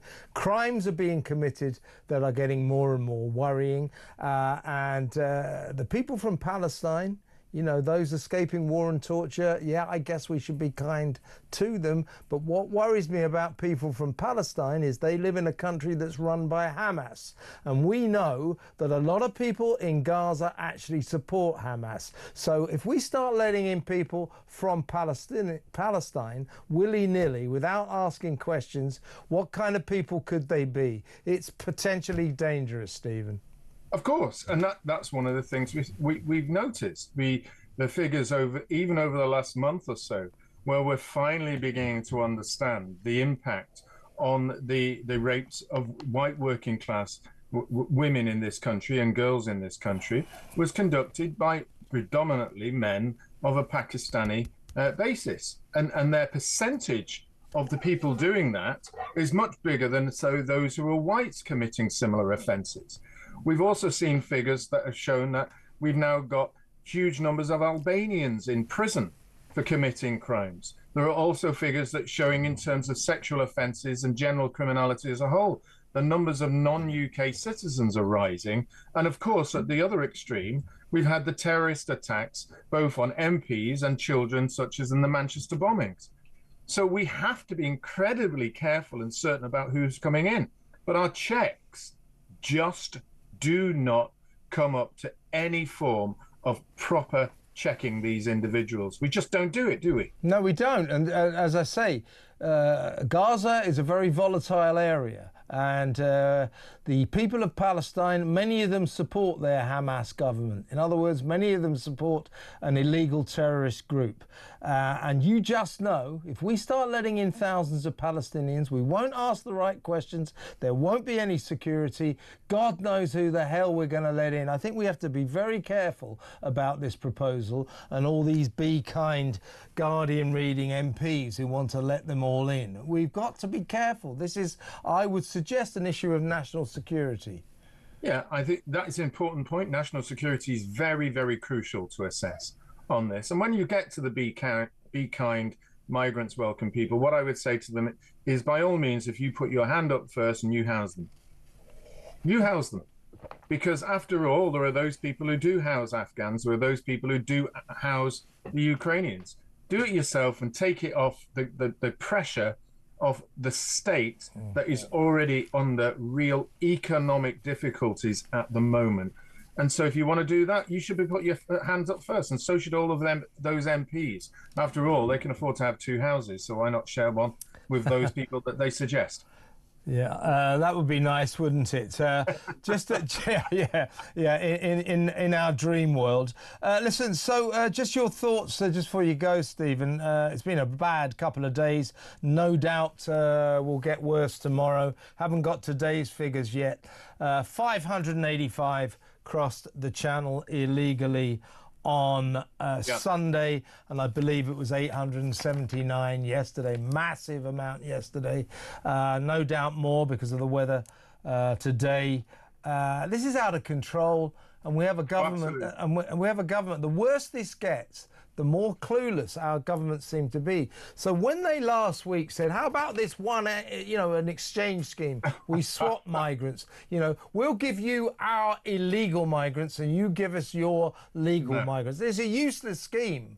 It's pathetic. It's laughable. However, inherently, what it means is our government is busy, desperately looking for other solutions than their much vaunted smash the gang strategy, which of course now is palpably a massive, inefficient joke that has not worked. So they're looking for new solutions. They haven't got any. They're coming across in their thousands. We're in trouble here, aren't we?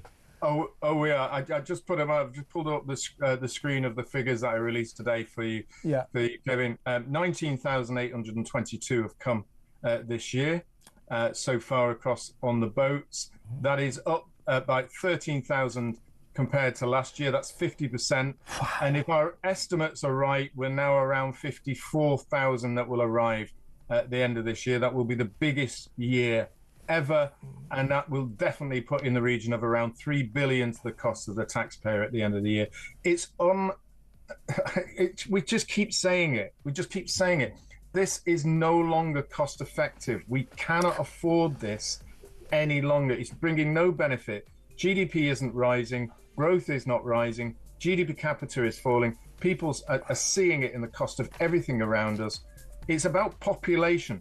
It's not about the people. It's about the population, but when it does come down to the people, you've got criminality. Absolutely. This country is full, Stephen, and we've got to do something about it, but we have a government that doesn't seem to want to. Stephen, great to talk to you. Stephen Wolfe there, Director of the Centre for Migration and Economic Prosperity. Kinsey Schofield next. Stay tuned.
Across the UK, on DAB+, on your smart speaker, on your smart TV, and on your side.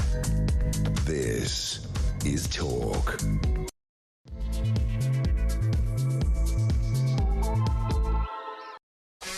Welcome back. We'll be taking your calls in about 25 minutes or so. 0344 499 1000. What do you think about this new scheme that's being proposed, that we start accepting Palestinians into the country like we do Ukrainians? More and more MPs are calling upon the Prime Minister to issue Ukraine-style visas to the people of Gaza. What do you reckon? 0344 499 1000. Angela Rayner's definition of Islamophobia. Do we need it? Is it an assault on freedom of speech in this country? In a free democracy, you should be free to criticise, laugh at, do what the hell you like about religions, as long as you're not violent or anything like that. This new working group on Islamophobia would make it very difficult to criticise or laugh at Muslims or Islam. Not right, eh? 0344 499 1000. Should the Director General of the BBC, Tim Davie, finally lose his job? He staggers from one hapless crisis to the next. The Glastonbury shambles surely might be the straw that breaks his career camel back. What do you reckon? 0344 499 1000. And oh my God, 1,500 migrants in the last 2 days. Since Sunday, we don't know how many came across today. Probably quite a few hundred more. We are on course now. Stephen Wolfe just saying that some figures have it that the amount of migrants coming over the channel this year is now 50% up on last year. More than half, 50% up. We knew it was 40%, but it's growing. What are we going to do about our migrant crisis? What are we going to do to try and persuade Keir Starmer and Calamity Cooper, the useless Home Secretary, to do something? They can't keep saying, smash the gangs, smash the gangs. They haven't smashed any gangs. They haven't even caught any gangs. And even if they did, it wouldn't make any difference. What are they going to do about stopping the migrants, stopping the boats? Maybe stop offering them all this free stuff when they get here. Don't you think we have to recalibrate our approach to migrants when they arrive in this country? Stop treating them like visiting dignitaries. Here's a 4-star hotel. Here's 50 quid a week. Here's free food. Here's free doctors, free dentists. Here's a free lawyer to fight your case to stay. This is insanity. Shouldn't we stop all that? Start some deterrence as opposed to enticements? It's all we got, encouragements. Come over the channel, we'll give you everything. So they keep coming. Never mind smash the gang. Stop giving the migrants everything. Offer them deterrence so they don't come across. What do you reckon? 0344 499 1000. We'll talk in a little while, but only after I have spoken to the host of Kinsey Schofield Unfiltered, Kinsey Schofield. Hi, Kins. Hey, Kevin. Good to see you as always. So we missed you last night, but really thrilled we've got you tonight. It's probably better that you're on tonight because today was the release of Chateau Meg, the $28 rosé wine that Ms. Markle is now foisting on. So I'm so sorry. I'm so sorry. The dogs have heard you say Meghan Markle. I apologize. So which one is that? Is that Bigley? Is that Bigley? Okay, we've lost your sound now. Your mic's come off. It's probably for the better. I think I left one of my dogs out of the room. Can I have 1 second to let one of my dogs in the room? Go and let your dog in. Yeah, go on. Go for it. Frazzled. Right, Meg, while we wait for Kinsey, shall we talk amongst ourselves? Lovely weather we're having. I see. Do you think Arsenal might do better than Liverpool in the upcoming football season? I don't know. What do you reckon? The welfare bill, that was a problem. My God, this dog is taking a long time to get back in. Is he back? Is he in? I can't. I'm here. Okay, with you now. Right, okay, we're okay. Yes. Are we good to go? Are we good to go? We're good to go. Okay, right. Yes, as I was saying before, I was so rudely interrupted by your dogs. Named Rue. Rue rudely interrupted me. There you go. Nice to have you on board, Rue. Glad you're in the room. Now, she released the $28 Chateau Meg rosé wine today. And we'll talk about the commercial potential of that in a minute. That's a very expensive bottle of average wine, I would suggest. But this is July the 1st. This is the day on which Princess Di, if she was still alive, Princess Diana, would have been 64. This is her 64th birthday. A lot of people have said, well, you know, should Meghan be releasing a range of alcohol on this special Princess Diana Day, because, of course, Princess Diana was effectively killed by a drunken driver in Paris all those years ago. Now, you might think that that connection is a little bit distant, a little bit thin. Well, we're hearing, I can see why people would be upset about it, but we are hearing that Prince William is absolutely furious about this. He's absolutely enraged by what Meghan has done. He is saying, apparently, to anybody who wants to listen, couldn't she have at least found a different day to launch this wine? It really is a bit off, isn't it, what she's done? Yeah, I mean, I want to be careful. I don't want to put words in anyone's mouth, but I do have a source that says Prince William was not impressed to read that Meghan was launching an alcohol product on Princess Diana, Princess of Wales' birthday. My source said it's not lost on Prince William that Meghan has launched an alcohol brand on his mother's birthday, the very mum he lost in a drink driving tragedy. When I asked if there was anger at Meghan for using Diana's birthday to promote her commercial ventures, because you know as well as I do, this is something she does pretty religiously, my source replied, it's what he's come to expect from her. He doesn't think much of her, talking about Meghan. He also said they've, meaning the Prince and Princess of Wales, William and Catherine, have been quite good at ignoring the Sussexes, but anything to do with his mother is still a tender spot. Now, they argue that the royal family would really like to see Harry and Meghan find success anywhere, because their belief is that if they feel secure, financially confident in what they're doing, they might leave the royal family alone. They might stop some of the attacks. But launching an alcohol product on Princess Diana's birthday, it's such a sensitive topic. It's one of the most horrific tragedies in recent years when it comes to the British royal family. You do need to be careful when it comes to anything Diana related, especially, her life, I hate to say this, and I'm so sorry to say this, but her life was really defined by her death. It changed our perspective of her. In the days leading up to her death, she was being torn apart for running around with Dodi. Yeah. The day she died, an op-ed accidentally ran where this woman was completely tearing Diana apart for her relationship with Dodi.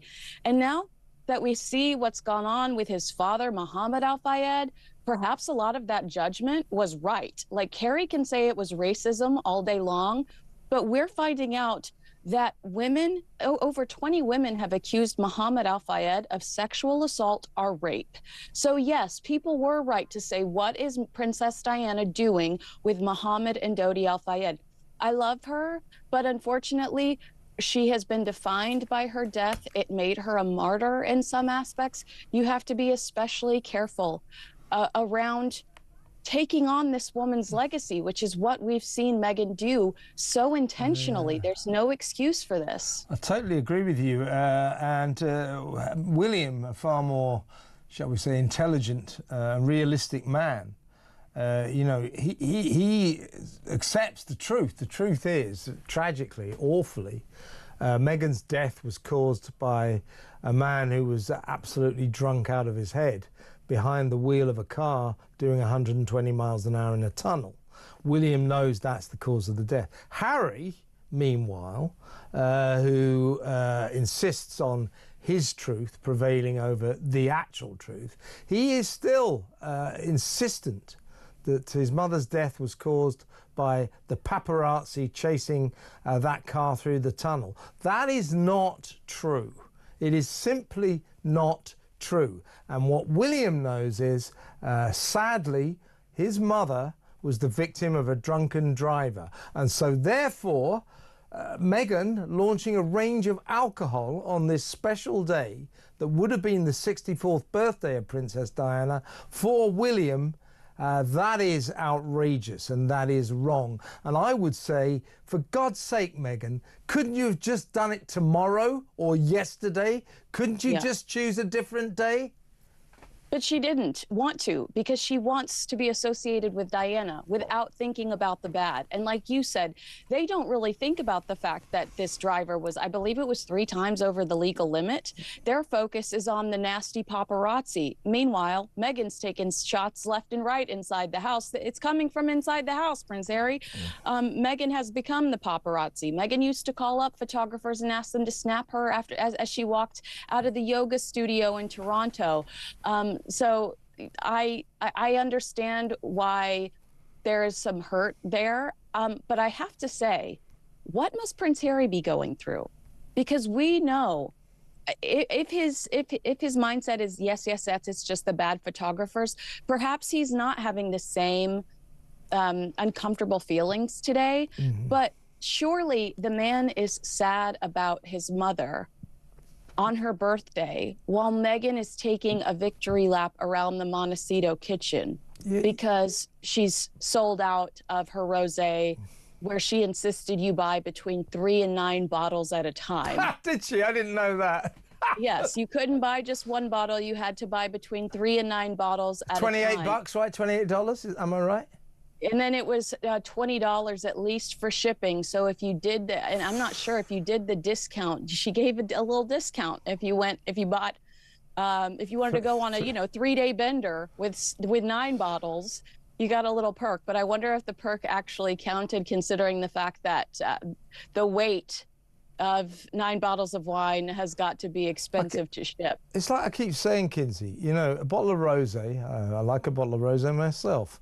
If I fancy one, I'll nip to the local liquor store or the off-license or the grocery store, and I'll pick up a very nice bottle for about 10 to 12 pounds, or maybe even less, 8 pounds. Chateau Dolly Parton is £7 over here, $10.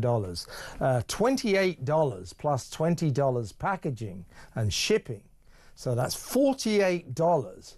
No, that's if you can buy 1, but you can't. You have to buy 3. You have to buy. I believe the cheapest is 90. Let me pull it up. I believe the cheapest was $90.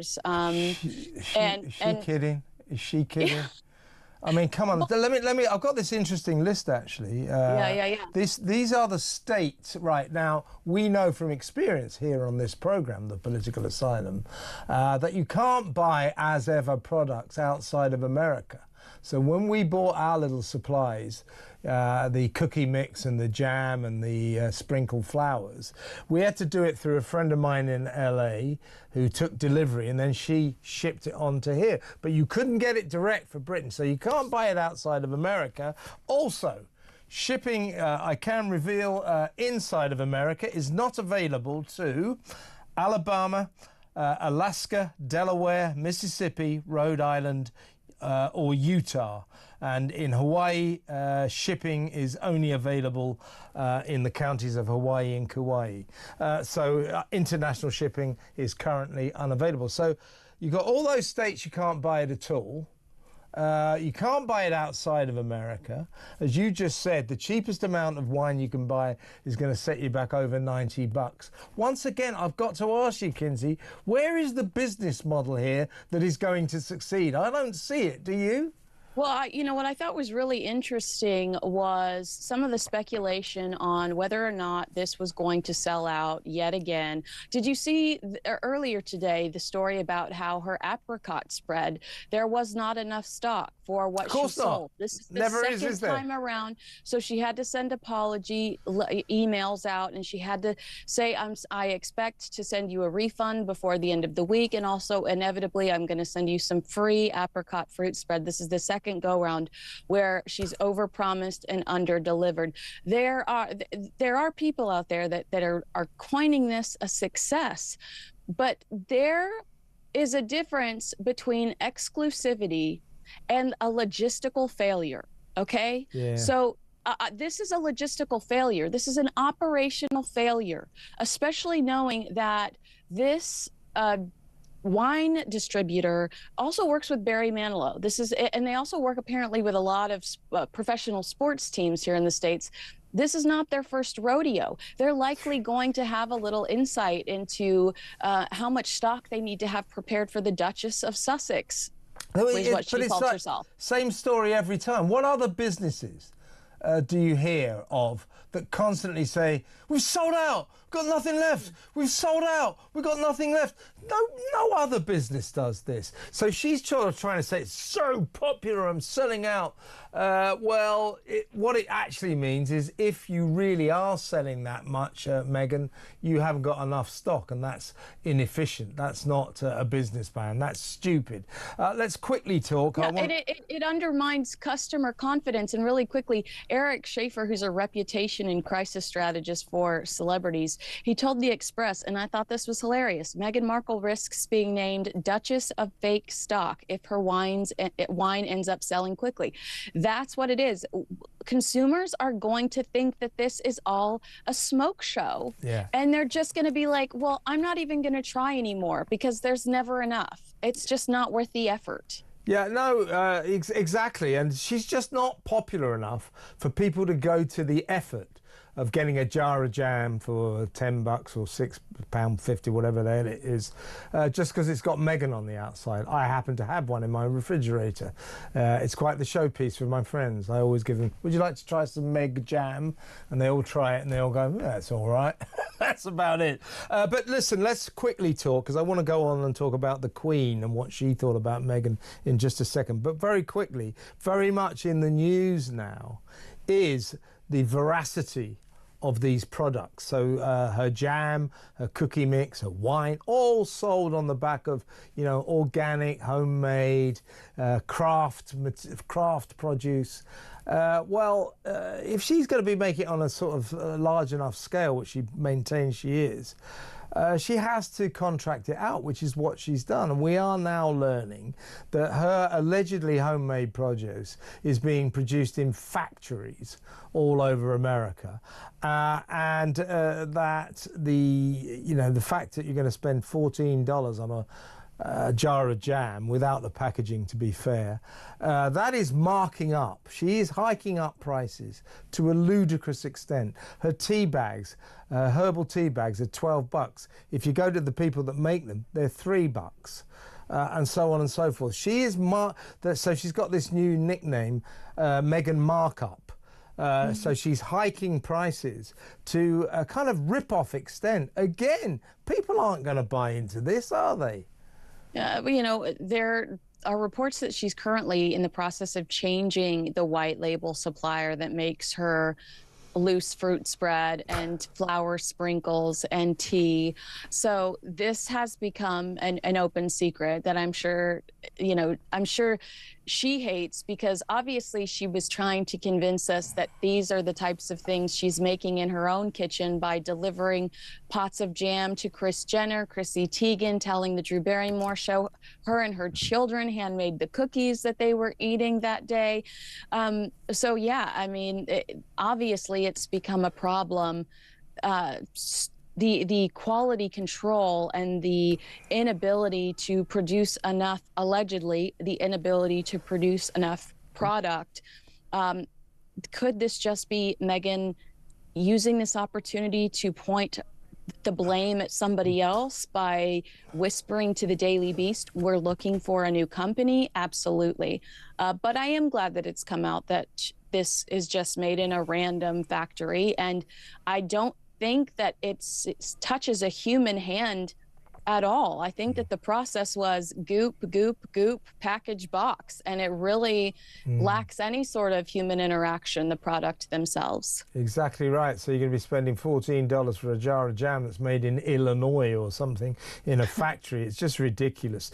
Look, let's move on. Fascinating story, this. A lady called Lady Elizabeth Anson was the Queen's... This is the Queen's cousin. Cousin, yeah, and was the Queen's confidant. They were like best friends. Her friends called her Lisa, apparently. Anyway, Lady Anson sadly is no longer with us, but she has. We're getting now. She told my friend Sally Bedell Smith. Yeah, Sally Bedell so Smith she told Sally Bedell Smith, the writer, that her and the Queen had discussed Meghan, and this is Lady Anson, Eliza Anson's quote about Meghan. This is before the wedding to Harry, during the romance, if you like. We hope, but don't quite think she is in love. We think she engineered it all. Now, when she says we, she means her and the Queen. The Queen, we are learning increasingly over the last few days, had massive reservations about Meghan, and they thought, essentially, Lady Anson and the Queen, what they thought was Harry, poor, dim, gullible Harry, was in the grip of a far more intelligent woman who was manipulating him, wanted this royal marriage for her own purposes. She engineered it so she could become a duchess, and the rest is history. They thought that she conned Harry into marrying her. That was what Lady Anson apparently confided that the Queen thought. It rings true to me. The one line that really stood out to me was the first one you read about how she said, we're not convinced whether Meghan is actually in love with Prince Harry, because I hate to throw it back to this because I know it's not our favorite interview. But when Meghan is talking to Jamie Kern-Lima, she says, that man loves me so much. And if you listen to Meghan talk about Prince Harry, it is always about how much he loves her, his feelings towards her, that's right. How he is so in love with her, and how, you know, it's never like he's given me the position I'm in today. I'm so grateful. I'm so grateful for Prince Harry, or I'm so grateful for H because he's given me the platform I have today. It's always, always, always, he's so in love with me. He still dates me. She told Drew Barrymore, H, we still go on dates. It's still like we're dating. So the way that she talks about him leads me to believe that there is one individual that loves more than the other in this scenario. So that was the quote that stood out to me, but I was also so upset to read how lonely the Queen felt throughout their wedding planning process. Yeah, that's right. Harry cut her out of it, didn't she? Because Meghan wouldn't tell her about the wedding dress. I mean, why not tell her about the wedding dress? It's not your first one, Meghan Markle. Like, why can't you talk to the Queen about your wedding dress? It's not her first, and it probably won't be Meghan Markle's last wedding dress. Let's be honest. And then the line that Prince Harry was rude to the Queen for 10 minutes. You know, these two despicable people ripped this woman's private nickname from a sacred space inside the palace walls, this quiet, sweet, secretive little nickname. And now Meghan gyrates on the internet while incubating Lilibet number 2. And and then Harry will sit on interviews with Anderson Cooper and talk about how close he is to the Queen. And it's all a lie. And that's what these new details have taught us. Harry and Meghan are, in my opinion, not being truthful surrounding their relationship with Queen Elizabeth. Of course, they're going to lie about it because she is loved all over the world by everyone, and it's self-preservation. But it just tells me that they were disrespectful to her. They made her feel lonely. They made her, at a time in her life where she was already going to be lonely, she'd lost her husband. Yes. In the middle of COVID, so we're all stuck inside our homes with no one. And I just feel like they're nasties. They're nasty human beings. Well, what I think that when the Queen apparently relayed that Harry was consistently rude to her for 10 minutes, I know what it would have been about. It would have been the Queen saying to him, are you sure you're doing the right thing? Now, when William questioned, perhaps, the wisdom of Harry rushing into this marriage, that was the moment that brotherly love, the sibling connection between those two broke. Harry just lost it. You know, how dare you and all that. Now, I think the Queen was going down that same road. I think everybody in the royal family was saying, well, look, all families do this. When someone's going to get married, are you sure? Are you absolutely sure you're doing the right thing? So every time Harry was questioned along these lines, are you sure marrying Meghan is the right thing to do? Are you sure you're not jumping in, you know, a little bit too wholeheartedly here? Blah, blah, blah. He erupted in fury. How dare you question my love for Meghan, my relationship with Meghan. He's always had this really, really oversensitive attitude to anybody who questioned that relationship. You remember what Meghan wants, Meghan gets, and all that kind of stuff. It's emerging, this relationship between Harry and Meghan, as kind of strange. In other words, she's in charge, he's just the minnow. He is the quivering little sidekick who will do anything to keep in her good books, anything to keep her happy, and probably won't admit to himself that when he married that woman, he made the mistake of his damn life. Well, one of the quotes was, Meghan has blown his relationship with his grandmother. That I think that's an important statement, and I think it complements what you just said. We do know, it's been documented, that Prince Harry had a fight with Queen Elizabeth because her private dresser, Meghan had a friend fly in from LA and she wanted to see the tiaras. And the Queen's private dresser, there is such a process you have to go through to get access to that jewelry. I mean, it's under lockdown, like you would never imagine. And so when Meghan just has a friend fly in and doesn't tell anybody, like classic Harry and Meghan, they do things their own way, it didn't work out. To where, is it Angela Kelly, I believe is the name? Yeah, that's right. Yeah, I remember her. Yeah, that was the Queen's. Yeah, so the Queen's private dresser was not in a position to get the authority she needed and the help she needed to get into that space so that Meghan could have access to some of the tiaras. And Harry lost his mind over this and went after the Queen. And the Queen could, and this was, I believe that is where we get the what Meghan wants, Meghan gets. The Queen was devastated by this encounter. But I have to tell you, I think that this is where the racism narrative begins, because Prince Harry can't comprehend why his entire family is not as enamored with her as he is. Yeah, or all the rest of us. You know, why doesn't the entire world love this woman like I do? He is mesmerised by her to this day, to, I think, a dangerous extent. And I think that's what we're talking about. I mean, let's just reiterate that quote from Lady Anson, the Queen's cousin, her best friend. This is relaying what both Lady Anson and Queen Elizabeth thought. We hope, but don't quite think she is in love. We think she engineered it all. That is a hell of a statement, isn't it? It is. And she also kind of confirms something else we talk about constantly. The Queen didn't understand Meghan's obsession with fame. She also said Harry's rash choices, and she worried that Harry, who used to be so grounded and sweet, had lost his way. But we're still seeing Meghan's obsession with fame today. It's still on display. Yeah. And in such a way... She's just a little Hollywood wannabe. That's what she is. Right. And like we're watching, today we watch Prince William celebrating 2 years of his homeless initiative with Homewards. And you're so impressed with what he's managed to do in 2 years and the people he's... Because it really is about influence and the people he's been able to cultivate around him that are smarter than he is. And he knows that. And he's excited about that. And then...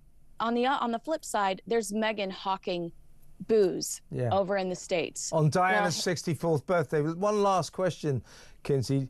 Wouldn't it be nice, wouldn't you think that, you know, William's furious about this this birthday thing, this Diana's birthday, launching a range of booze. Wouldn't you think that Harry might say something to Meghan? I bet he didn't. No, I'm sure that... Harry thinks that Meghan is the second coming of Diana. He tells us so constantly, whether it's in the Netflix series or in Spare. Yes. Well, I mean, it's the same man that felt the presence of his mother when he was putting Elizabeth Arden, you know where. Oh, it's God. All when it comes to Prince Harry.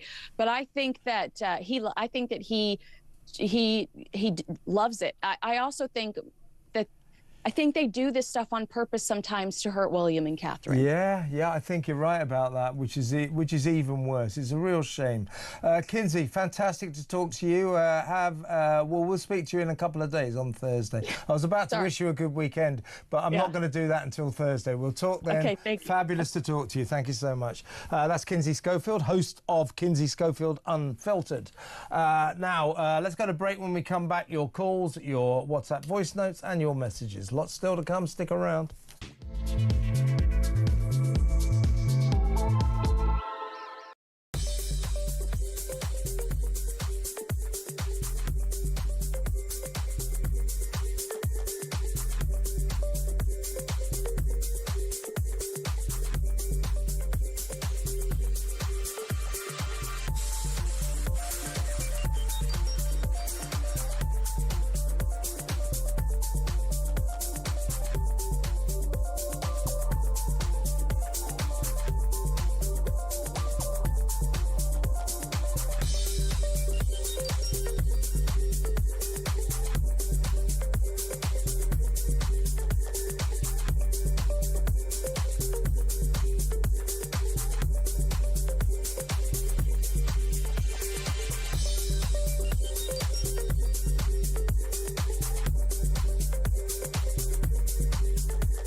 They promised stability. They said the grown-ups are back in charge. I was so happy you just couldn't believe it. Our work is urgent, and we begin it today. I mean, you couldn't really scrape together a worse gang of misfits to run a dog kennel. Broken promises. Billions blown. Botched U-turns. And Britain is burning. One of the most immeasurably eventful. 1 year in power. And Britain in freefall. It's just been a disaster. 1 year of chaos. Friday, 4th of July. 9. Across the UK. On DAB+. On your smart speaker. On your smart TV. And on your side. This is Talk. Welcome back. Your calls in just a second. Here's a text I've had from Nerfatari. Nerfatari says, Kevin, what about, we're talking about Angela Rayner and her Islamophobia obsession. Kevin, what about Christian phobia? This is our damn country. Why should we kowtow to the Muslims? What's Labour going to do when the Muslims don't vote for them, but vote for themselves? That's a good question. We'll all be wearing burqas and living under Sharia law. Starmer is an idiot. I don't think anybody would disagree with that last point. Thank you, Nerfatari. Right, let's go to the phones. Let's talk to Ashley in London, who wants to talk about the welfare bill. Hello, Ashley.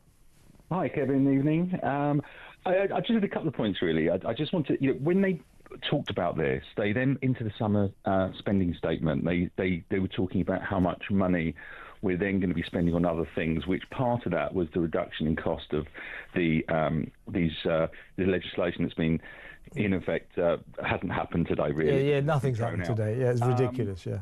So when it was all announced, and for the summer spending review, everyone was saying how much tax is going to have to go up at the next budget. And my question, I suppose, or what I wanted to say was that it appears that we've got 8 or 9 million people that are out of work, that are able to work, and again, it's hitting probably low income, middle income, who we're going to get massive tax rises. Oh, but we have to, actually. There's your problem.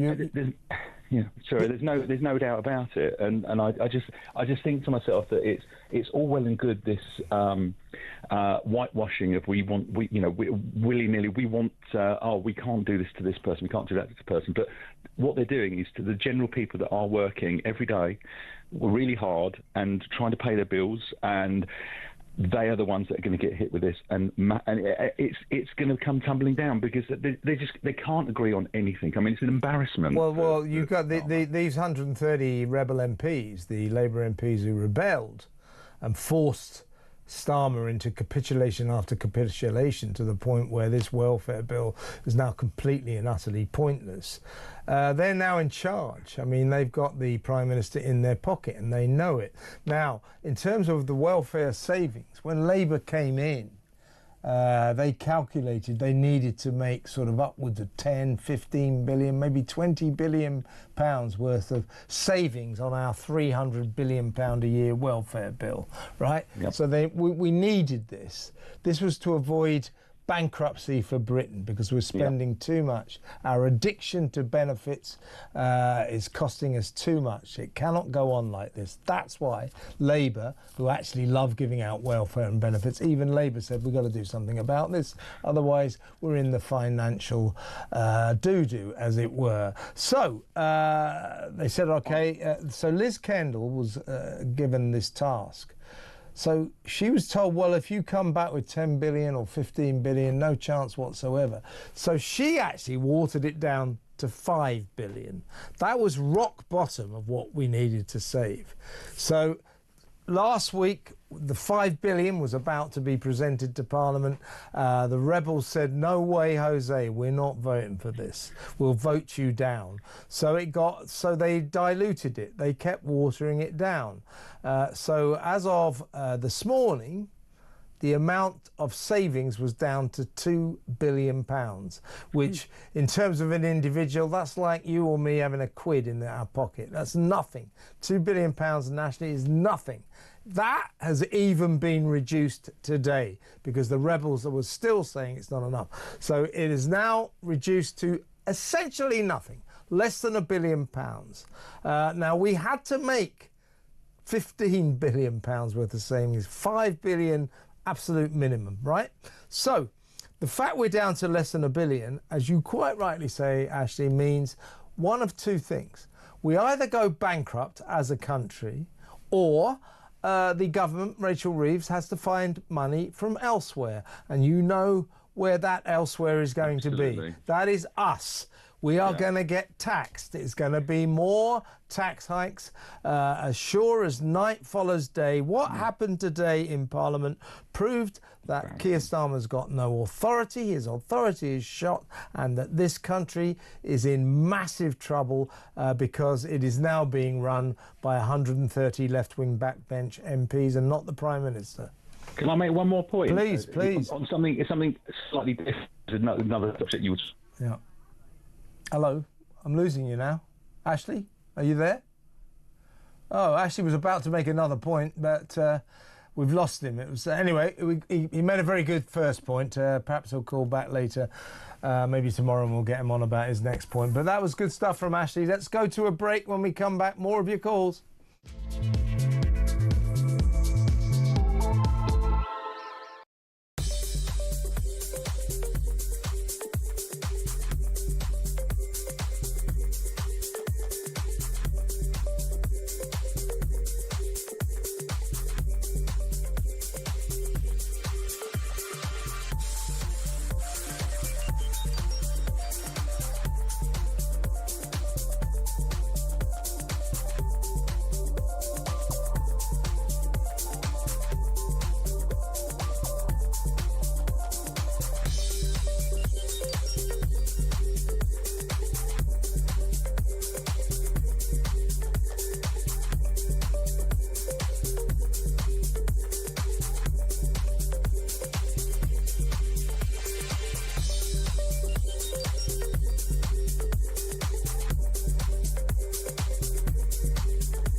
Across the UK, on DAB+, on your smart speaker, on your smart TV, and on your side.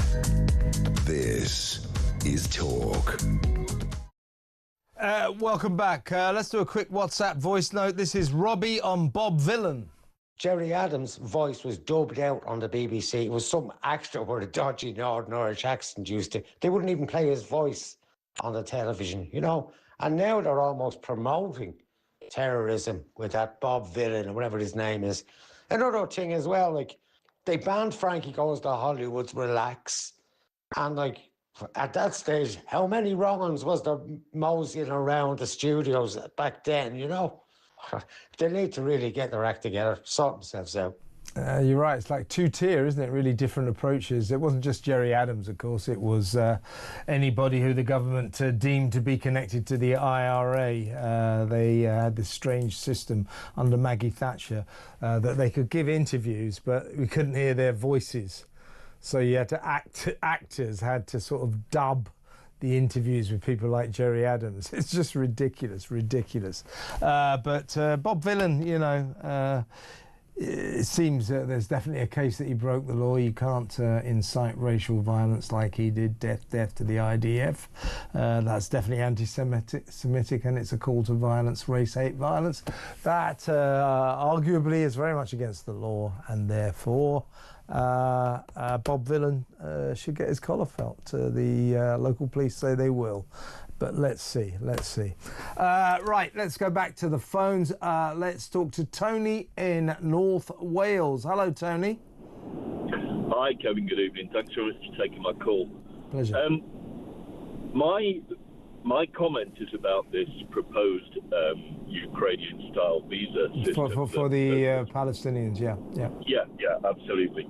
I mean, my own view is, as a humanitarian proposal, it's laudable, obviously.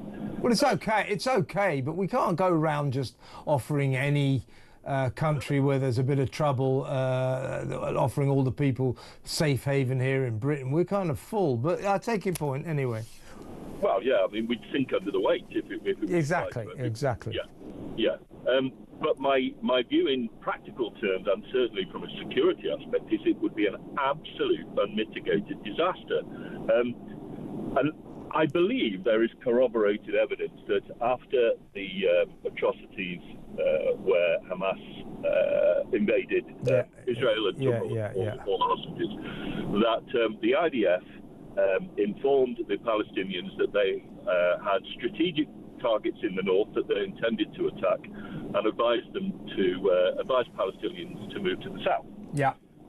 Whereupon Hamas immediately stepped in and prevented that with, I believe, violence and, well, death. They were shooting people. Yeah. So what on earth makes people think that any innocent Palestinian would be allowed to take up one of these visas? I think it would just be a free pass. Well, the thing is, Tony, I get where you're coming from. We'd have to know about these people. The truth is, about the people of Gaza, is that many of them, incredibly, still do support their Hamas government. They still do support these terrorist thugs who run Gaza. So if we're going to import people who support Hamas, who support terrorists, who kind of think October the 7th was a really good thing, then I think we should think again. I think we shouldn't let people like that in. I'm not necessarily, I guess, in extreme circumstances, in extreme cases, against people coming here if they've got relatives and they are very much victims of the war over there. I suppose, in certain circumstances I'd let some in, but I'd want to know everything about them. The problem with Gaza is, whatever they say, a lot of people in Gaza still support Hamas, and we don't want Hamas supporters coming into this country, do we, Tony? I think Tony agrees with me, although he has left the building. Why do we keep losing these phone calls before they end? Anyway, good point by Tony. Let's go to Michelle in Liverpool. Hello, Michelle. You want to talk about Megan? Hiya, Kev. How are you doing? I'm good. I love your show, by the way. You're one of my favourites. Thank you. You're very much on the points with a lot of things you're saying. So, Megan, she's a bit of a car crash, really. In my I agree with you there. But the point you were making about the Queen, it was really sad. Isn't it? She died. See, I think, Michelle, I think reading between the lines, what we learned from Lady Anson there, who was the Queen's first cousin and best friend, that the Queen, and I think anybody around Harry in those days, was very concerned about the fear that Meghan Markle was a gold digger on the make who was getting her claws into this rather dim and gullible young prince and was going to make him her husband. So the Queen was worried about this. Lady Anson was worried about this. We know William was worried about this. And every time anybody questioned it to Harry, Harry went nuts. And that's where he fell out with his family. I'm agreeing with you there, because the Queen was very much a lady of strength, dignity and respect, and carried out her duties every day without fail. And also she was she was a very wise woman. You know, she'd been around a long time. She was an intelligent woman. And, you know, any family, all families worry about their children and their grandchildren. Have they chosen the right husband? Have they chosen the right wife? Is this person right for them? Are they on the make? This is what was going on in the Queen's mind, and Harry just kicked off, and that was the beginning of this family dispute, which is now extremely rancid. I'll be honest on that sense of the word. I used to like Harry, but the way he's carried on, it was like a spoiled kid syndrome. He kicked off when he didn't get his own way, and there's better ways of dealing with things. Whereas William stood back and took his duties on board. Now, when you're in that position of royalty, you know what you're getting yourself into. And I do, like, both kids, haven't they? They're both brothers. They've both been through the same thing. But they've acted in different ways. Well, I think that Harry has come under the spell of Meghan. And Meghan has caused all these problems.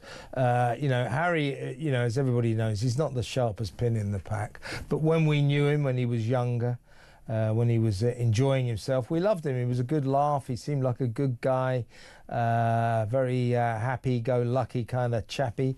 And ever since he's met her, he's turned into the most awful misery guts, who seems to be at war with the world, unhappy with everything and everyone. And it's a sad sight to see. And you know what?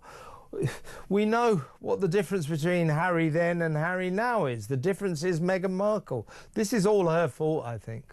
Massive control freak. And not only that, she's a bit of a weirdo with it, in my opinion. I just think there's that as well, where she's out to get what she can get. Oh yeah, that's definitely what she's doing. She's a gold digger. She's already got what she wanted out of Harry, but she'll want more.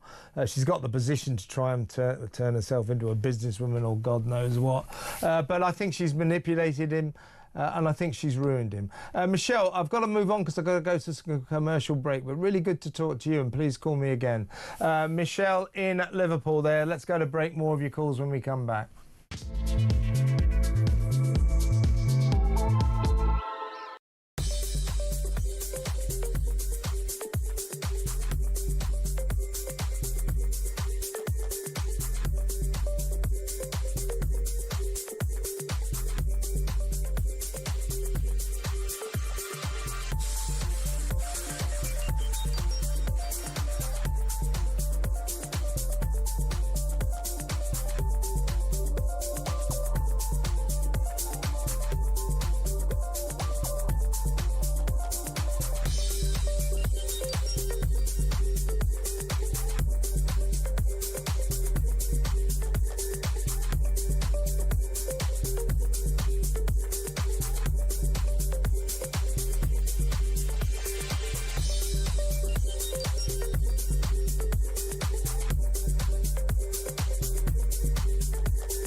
They promised stability. They said the grown-ups are back in charge.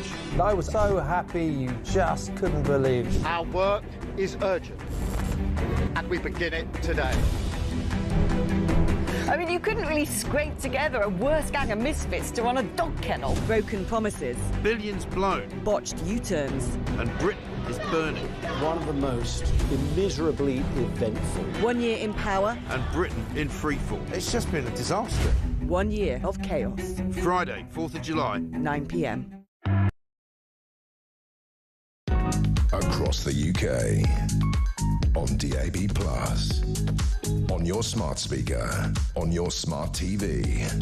And on your side. This is... By the way, some breaking news across in New York. The jury in the Puff Diddy case, whatever he's calling himself these days, has reached a verdict on several counts in that Diddy trial. He's, of course, charged with various sex and trafficking offences. So we don't know what the verdicts are, but verdicts have been reached on several counts, so maybe that will break in the next hour or so. But just to keep you up to speed on that. Right, let's go back to the phones. Petri Hoskin will be in just a little while to let you know what she's got lined up for your entertainment from 10 p.m. until 1 a.m. into the small hours. But first, let's speak to Paul in Nottingham. Hi, Paul. Hi. You all right? Yes, thank you. You? Yeah, I'm pretty good. What would you like to say? Right. Well, basically, I was just watching your programme earlier, what these illegals are getting in benefits and what they're entitled to and everything. Yeah.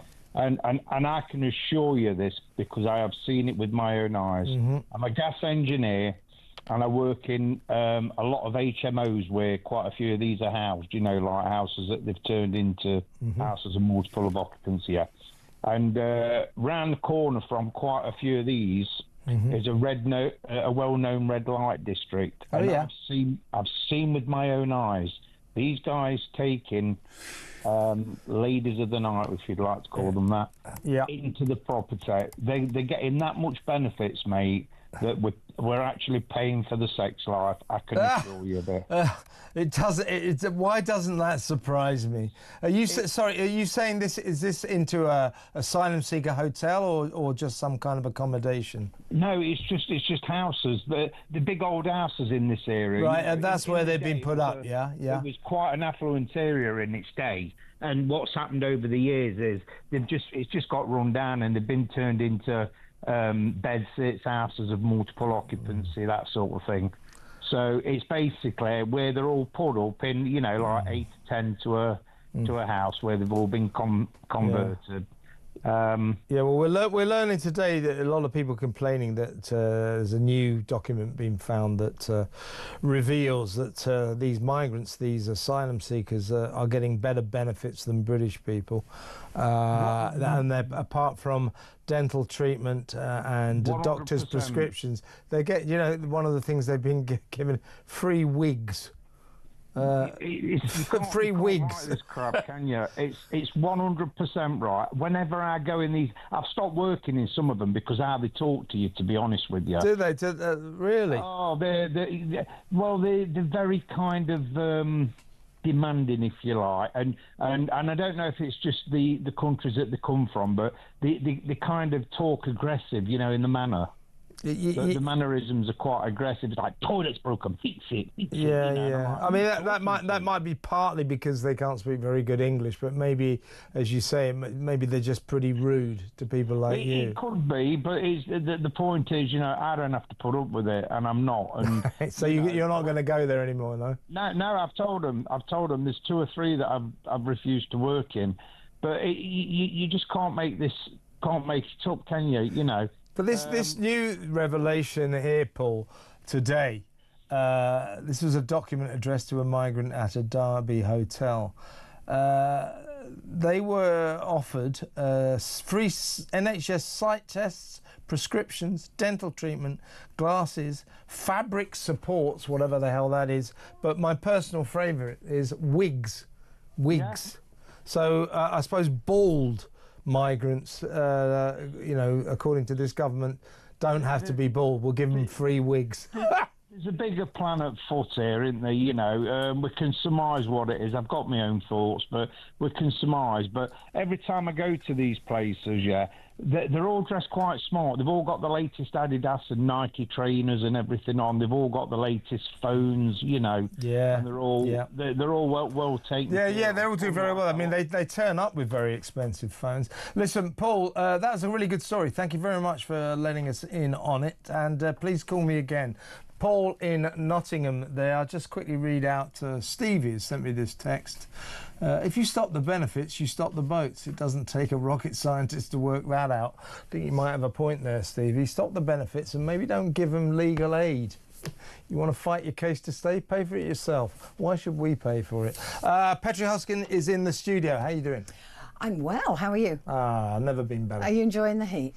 I quite like the heat, but it's a bit much when you're down on the tube system here in London. Yeah, it's disgusting. Where it is about 150 degrees. It is unbelievable down there. It's because the tube lines are in clay, so the clay hardens and becomes like a furnace. Yeah. That's why. I mean, the deeper lines are literally hot because they're nearer the centre of the earth. They're very near. Bit worrying. Anyway, what you got on your show? Another thing we pay for is MP salaries. Of course. 91,000 93,904 pounds. There you go. Now, the public have now been